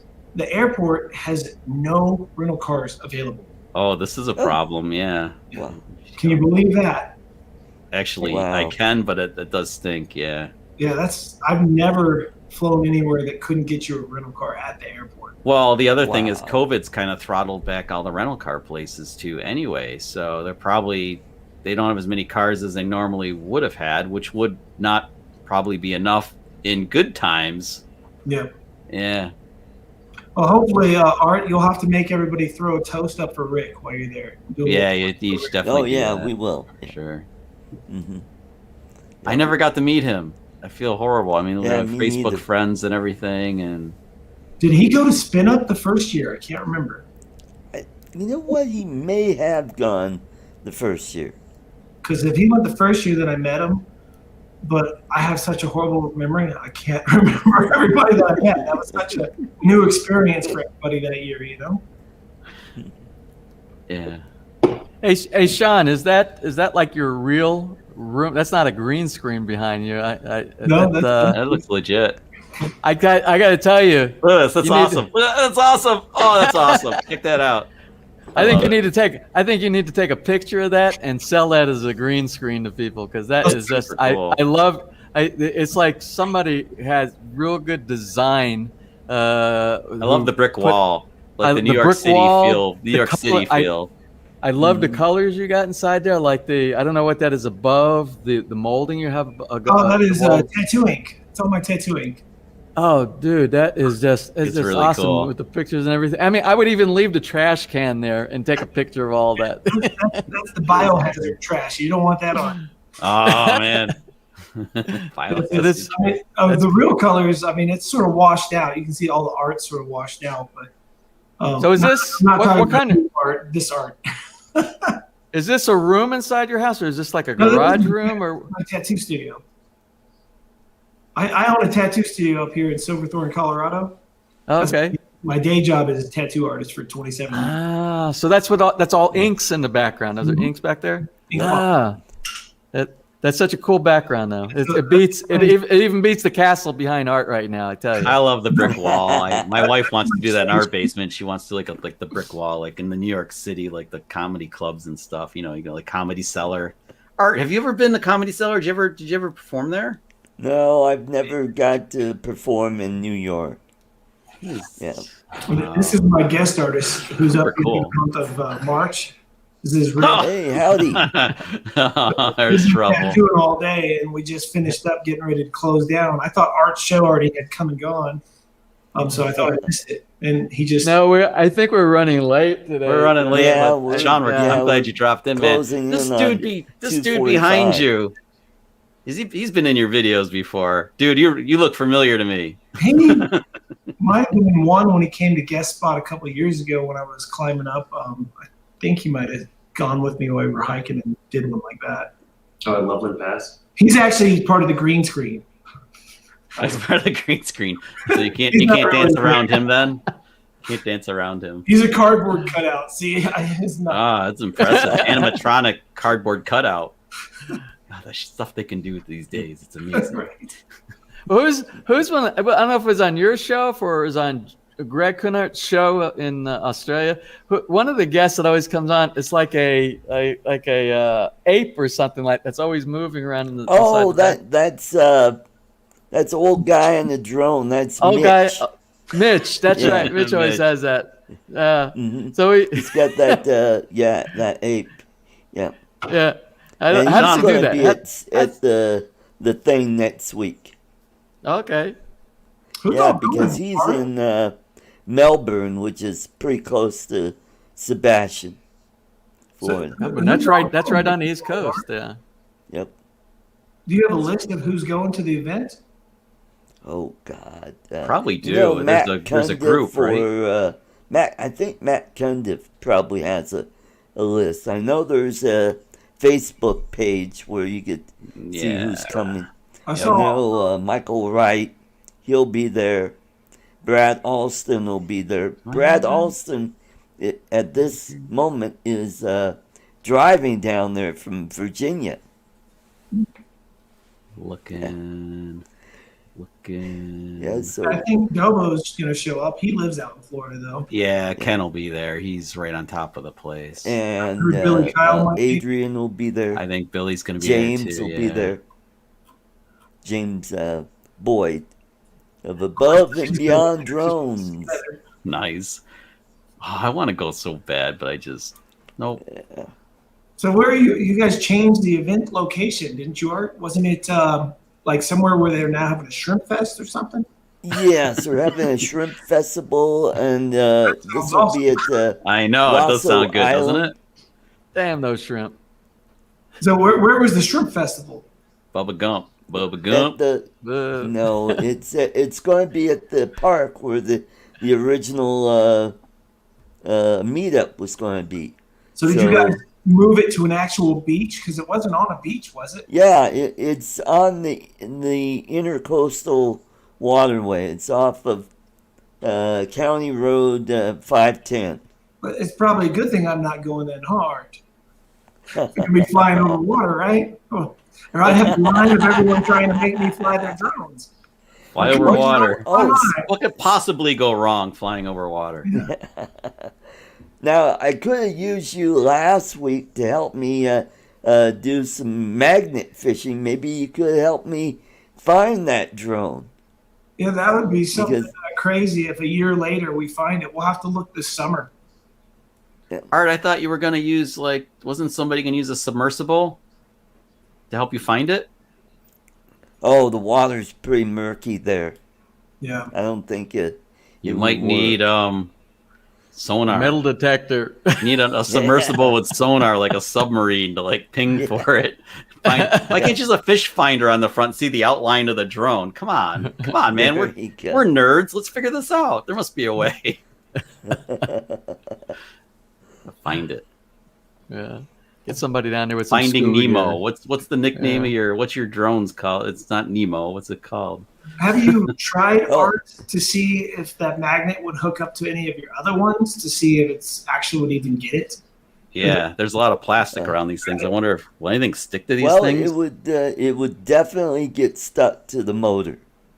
You think it would be enough metal in the motor? 600-pound pull magnet. How much? 600-pound pull. Oh, okay, that's a lot. Yeah. Art, how much does your drone weigh? Well, I know it's over 250 grams, so it's. Was it a Mavic 2 or? It's Mavic Air 1. It was an Mavic Air. A Mavic Air 1? Oh, they're pretty light. And then I wonder if if they have any buoyancy at all, so that it's a little lighter when it's submerged. Well, I wasn't there. I didn't see it. It just sucks, man. The whole thing just stinks. I mean, I've come close to losing a drone in the drink and twice. You got to say, Chuck, Art actually came out really lucky because he ended up losing one and gaining two. Yeah. He got two drones. Yeah. You take one step backwards and two steps forward. Yeah, that's pretty cool. Lose one drone, get two. That's actually okay. Yeah, that's. I don't feel quite as bad for him now. Both better drones than the one he lost. So. That's Art's strategy. He gets tired of a drone, he just dumps it, and somebody sends him in a new one. So, Art, you are a very wise man. Yeah. Mm-hmm. I got to stick close to you. I could sure use the DJI FPV. I'm not touching your shit, Art. I'm not losing you enough. I was so scared. I tried to fly in a playground today, and I didn't have the kahunas to do what I should have done with it. And everybody was telling me, Chuck, fly through the swing set. Chuck, fly through this, fly through that. I was doing like Art, that wasn't very subliminal, man. No, it was right out there. No mistake in it. Yep. Send the DJI FPV drone to ArtCo Drone. Send it to me now. Yeah, there you go. Oh, make sure I get the motion controller. I've got that. It's right here. Oh, you got that too? We all have it. We all have it. It's much bigger. It's bigger than I thought it was going to be. It's like a dildo. It's comfortable though. It's a good size. The spring on this is cheaper feeling than I thought it was. It reminds me of the old slot car freaking throttle thing. Yeah, that's right. Yeah, yeah. AFX. Yeah. Have you flown with it yet? I haven't even put it on yet. I almost used it today, and I actually, it was kind of wonky, and I didn't really give it much time because it was 26 degrees out, so I didn't really mess around with it. Yeah. Then I couldn't land. Sean, I couldn't get it to land right because I was too stupid to remember the sequence to push it to get it to land. The double tap or whatever. Yeah. So I go up and grab the drone, and I go to tip the drone sideways to shut it off. The old 90-degree trick. And it's like, I'm like, I can't even turn the thing sideways. It's so strong. That's crazy. It's got some nuts to it, man. That's how it does turtle mode. That thing screams. Did it turn off for you when you did that? I couldn't turn it far enough. I got it about 30 degrees, and then I was like, I can't turn it. I'm too weak. That's crazy. I grabbed the other hand. I really just pushed the power button twice and killed it. You got a limp wrist, Chuck. Stop, Jesus. Yeah, I mean, seriously, that thing is. I know how it does turtle mode. It some powerful motors on that thing. It was cranking, and it sounded like it was going to explode. Try to get that turtle mode working because I figured who else could do a test to see if turtle mode will actually work in snow, right? Because if you crash upside down in snow, is the snow going to gum it up and make it not flip back over? It'd be a really cool test because, pun intended, because I missed out on that. Unless we might get an inch or two tonight. I don't know, but. Well, we're supposed to get, I think, 6 or so tonight, so I could actually drop it in the snow if I can get it. Yep. Because that would be amazing if it was buried in powder and you could still get it to flip over. And there you go. That would have been cool. I'm really curious, Sean. I have a feeling it'll do it because the damn thing is just, dude, it's got tons of power. I'm gonna find. It's heavy. It's a heavy drone anyway. It's just a heavy drone. It's not a lightweight. It's like a jumbo jet trying to be an FPV. Heavy 49 coming in for a landing. Heavy 49 clear for landing on runway 49er. I'm so used to minimalistic stuff like the Mini 2 and carrying as little as possible. Like I didn't even buy any extra batteries for my Mini 2 because I don't want extra crap to carry with me when I hike. Yeah. And here I have this thing now that I got to lug out so many things to use. Oh, the FPV drone. I know I wanted to carry it with my Mavic 2 and like, I don't know, I'm going to fit it all in the bag. It's crazy. And that thing, the Mavic 2, the foldables, the Air 2 and the Mavic 2 spoil you because they're so compact. I've got a tiny little bag I've been able to rearrange and make work with this. Really? Which one is that, Sean? I did a video about it, the Lycos. Actually, I did a video about it with Zoom, I think it was. And I've just taken some of the pads out, and it's the smallest bag you're probably going to find that works with this. Let me see if I can find the video. I'd like to find one I could carry the Mavic and the smart controller and the FPV drone and some stuff. But I'm in a full-size backpack. It's going to be a full-size backpack, not like a full camera bag carrying all that crap. Like my Phantom. You have to have I know. That's what I'm up to now. Full-size backpack. Yeah. And I really want to bring the FPV because I want to get that. Like, there are places where, like, Sean's going to go up into the mountains and fly this thing, and that's where it's going to be so freaking cool to get that fixed wing kind of feel. Yep. Crap. I don't know. I'm going to carry it all. Like, I want to bring it all to Scotland because I know if I do a project in Scotland, having that drone will make it so much different than what other people have done. I probably should do a video, just a quick one, just to show how it all fits in this bag because it's not. Yeah. But it works so well. Yeah, that would be interesting. For sure. I'm looking for my old video with it. It's going to be with other stuff in it, but it might still show you the bag at least. Here we go. Yeah, I did it for the Mavic Pro. Actually, it was for the Mavic Pro. It wasn't even for the Zoom. It's funny. The Air 2 is actually smaller than the Mavic Pro. Yeah, there you go. There's the link in the chat. You can check it out later or whatever. I think we shoot a snake at the beginning of the video.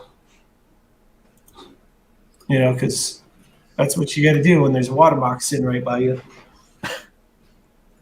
All right. I'm going to try this and see if I can find this IMU spot because that probably would solve my issue. I wish I had my goggles on. I'd find it for you, but it's there, dude. It's totally there. And you have the props off already, so you're good. Yeah. It was a little weird. It's kind of sketchy because they want you to point it kind of like with the camera to the left, and then I don't know. I wasn't ready the first time. I ended up doing it twice. You have to lay it in like 4 or 5 different directions. Yeah. So when I first open it up, how I don't know if you guys know, but almost every time I get a new drone from DJI, it's broken right out of the box. Great. And everything on this worked except for this battery. It would not for the goggles on. Yeah, the battery for the goggles. Yeah. It turned out what happened was that there was a burr on the USB-C jack that came right up. So I was trying to get it in and it wouldn't go in. So Keith had that problem. Keith at the K-Spot had this. That's common. Keith at the K-Spot had the same problem as you. You need to kind of work it with like a control screwdriver and kind of get it to work. Yeah, once I get the burr off, it fits fine now. Yeah. I had a problem with mine. I jarred it, and the push button on the power button on it it didn't have a click when it depressed. It still depressed and made the switch, but I had to kind of like wiggle it and it popped back into position. It's a little sketchy, the whole thing. Yeah. So I'll tell you what I really, really wish they did is, you know how you can do a USB-C out to an iPad or whatever? Yeah, I wish they had HDMI out. I just wish that it copied what we saw with the screen. I want to. Yes. Why can't we do that? Do everything. So you gotta wear these to do it. I connected it because you know how that works with the smart controller with like some of the other with the older glasses. You could plug them in and they'd go to the smart controller, the version 1s. Yeah. So I tried it with these. I took the USB-C to USB-C, plugged it in from the goggles, plugged it into the smart controller, went into FPV View or whatever it is, FPV Live, and it didn't work because I was like, what the heck? That's what I wanted. I wanted it to work because I want to be able to record like all this. I wanted to go through all the settings and stuff and record it like a video, and no worky yet. DJI. Guys, Sean, you need. I'm looking. Everything's half done. It's never. I'm Batman. I see gimbal calibration, but I don't see IMU anywhere. Under settings, then safety. Under safety. Yeah, that's the only one. Oh, there it is. Okay. It says it's normal right now, but let's go ahead and try it. So, place aircraft service. Yeah. Don't trust them. It's not normal. It's Abby something. Yeah. Abby normal. Abby normal. Abby normal. That's Marty Feldman. Abby something. That's a classic. Oh, but I gotta take off here. I gotta take off here in a second. But before I take off, when you were talking about the old movies, that's actually the whole story that we started went into like about 1,000 other things before we kind of went off track. It was a fun tangent, though. It was a fun tangent, and what I just want to get back before I close out for today and get out of here is you were talking about they don't make them like they used to. The movies they don't make them. The comedy. I want you to watch. I don't know when. I think you said Art won't be on next week, and so we have time to watch movies. I'm giving you an assignment, Chuck. I gotta write this down. I gotta write down my homework assignment. Hold on. And you might have already seen this. Let me know if you've already seen this. But we watched it last night, and it's like they make this one was made like they used to do, and it's a movie called Boss Level, BOSS Level. Yeah. I think you're going to really. I know I know your style of movies that you like, and it's like sci-fi with some real good lines that were written for comedy inside there. So I want you to watch it and tell me what you think about that movie, Boss. Okay, Boss Level. By the way, here is. There is my Gmail. The private chat.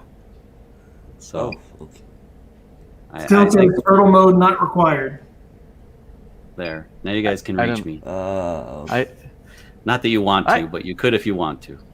Okay, but did you write that down? Did you write that down what I told you? I did. Boss level. Yeah. Boss level. I got it.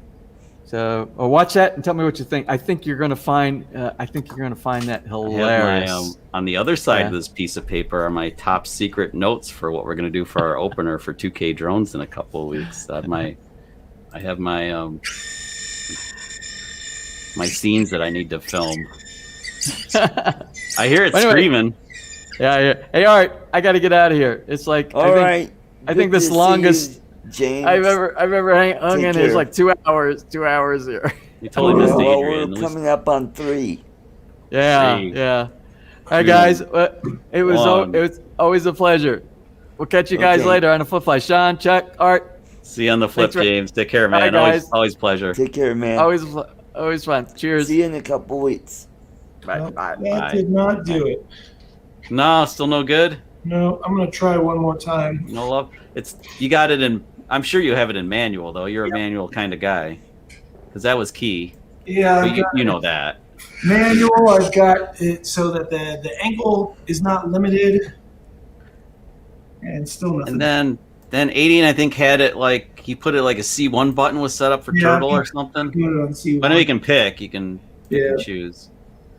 I'm not there yet. I haven't even. I got to cross into sport mode like tomorrow. That's gonna be my next. That's my next step to crashing it anyway. So when I crashed it, I was in sports mode. I wasn't actually in manual that flight. No, I'm gonna try not to crash it in sport mode, but my video was actually 100% wrong on why I crashed. I didn't crash for the reasons I thought I did. After researching it more, talking to some other people, and looking at other footage I've had, what happened was I went over that mountain ridge, lost signal in the goggles, so I couldn't see. Black, which I did mention that in the video. But what happens when it goes black like that? It kicks into e-brake mode. So it instantly just stopped. Kicked in and tried to stop. That wasn't actually me after all trying to stop it because I didn't even realize it was that close because I lost signal, right? You could set it to do that or return to home, right? But you have to be sure return to home was high enough to clear whatever you were. It was set to return to home, but it was upside down, so it couldn't return to home. So it stopped, it hit the bush, did the flip, stayed active. If it had possibly, flipped and hovered, it probably would have come up and come home on its own. Now, I think realistically, if I hadn't lost the visual signal and the e-brake kicked on, the way that I was going, watching the footage again, I was gonna still just skim right across the top. I wasn't gonna hit shit. I only did that once it kicked into brake. And when it kicked into brake, it also dropped in altitude a little bit, which hit that bush, and the rest is history. So I need to make an updated video because I gave bad information. And I think if someone's going to know that they need to know that that's what happens when the goggles go out. Well, there was something else interesting that Asha Droning On ran into recently in his video. He was flying in high winds and he was banking in a corner and it dropped. He said he dropped altitude like about 3 meters, which is, that's a lot, almost 10 feet. He said it substantially dropped altitude. So he said, be aware of that when you're banking, make sure you give it more throttle to keep your altitude. Just like an airplane, if you've ever flown. Like an airplane. Yeah. You do left, it drops, you have to actually pull back on the stick. Yeah. And he brought that up in his video, which is a very good point because somebody like me, I'm so used to flying a camera drone, I wouldn't have thought of that. And I could, if I was close to water or something, could have sent it swimming. If you've ever flown RC airplanes, this flies in manual more like those than a drone. Yeah, that's what they're going for. I'm pretty sure that's what the whole thing feels like a fixed wing. Yeah, it's a lot. Even in normal mode, it feels like a fixed wing. So when you turn with this in manual, let's say I'm making a left turn, right? My right stick that you're used to already. Yeah. Drone. So if you're gonna make a left turn, you do left yaw and left roll at the same time, which makes it this and start to do this, right? So if you're looking from this angle, I guess it doesn't really matter which angle. They look the same. That's okay. If you're doing it like this, that puts it in this mode, which makes it start coming across. And as you roll, that's what sort of turns it. Yeah. So at the same time, it's dropping. So now you have to sort of pull back. You got to back up. You got to bring the nose up, kind of. Exactly. Wild. There we go.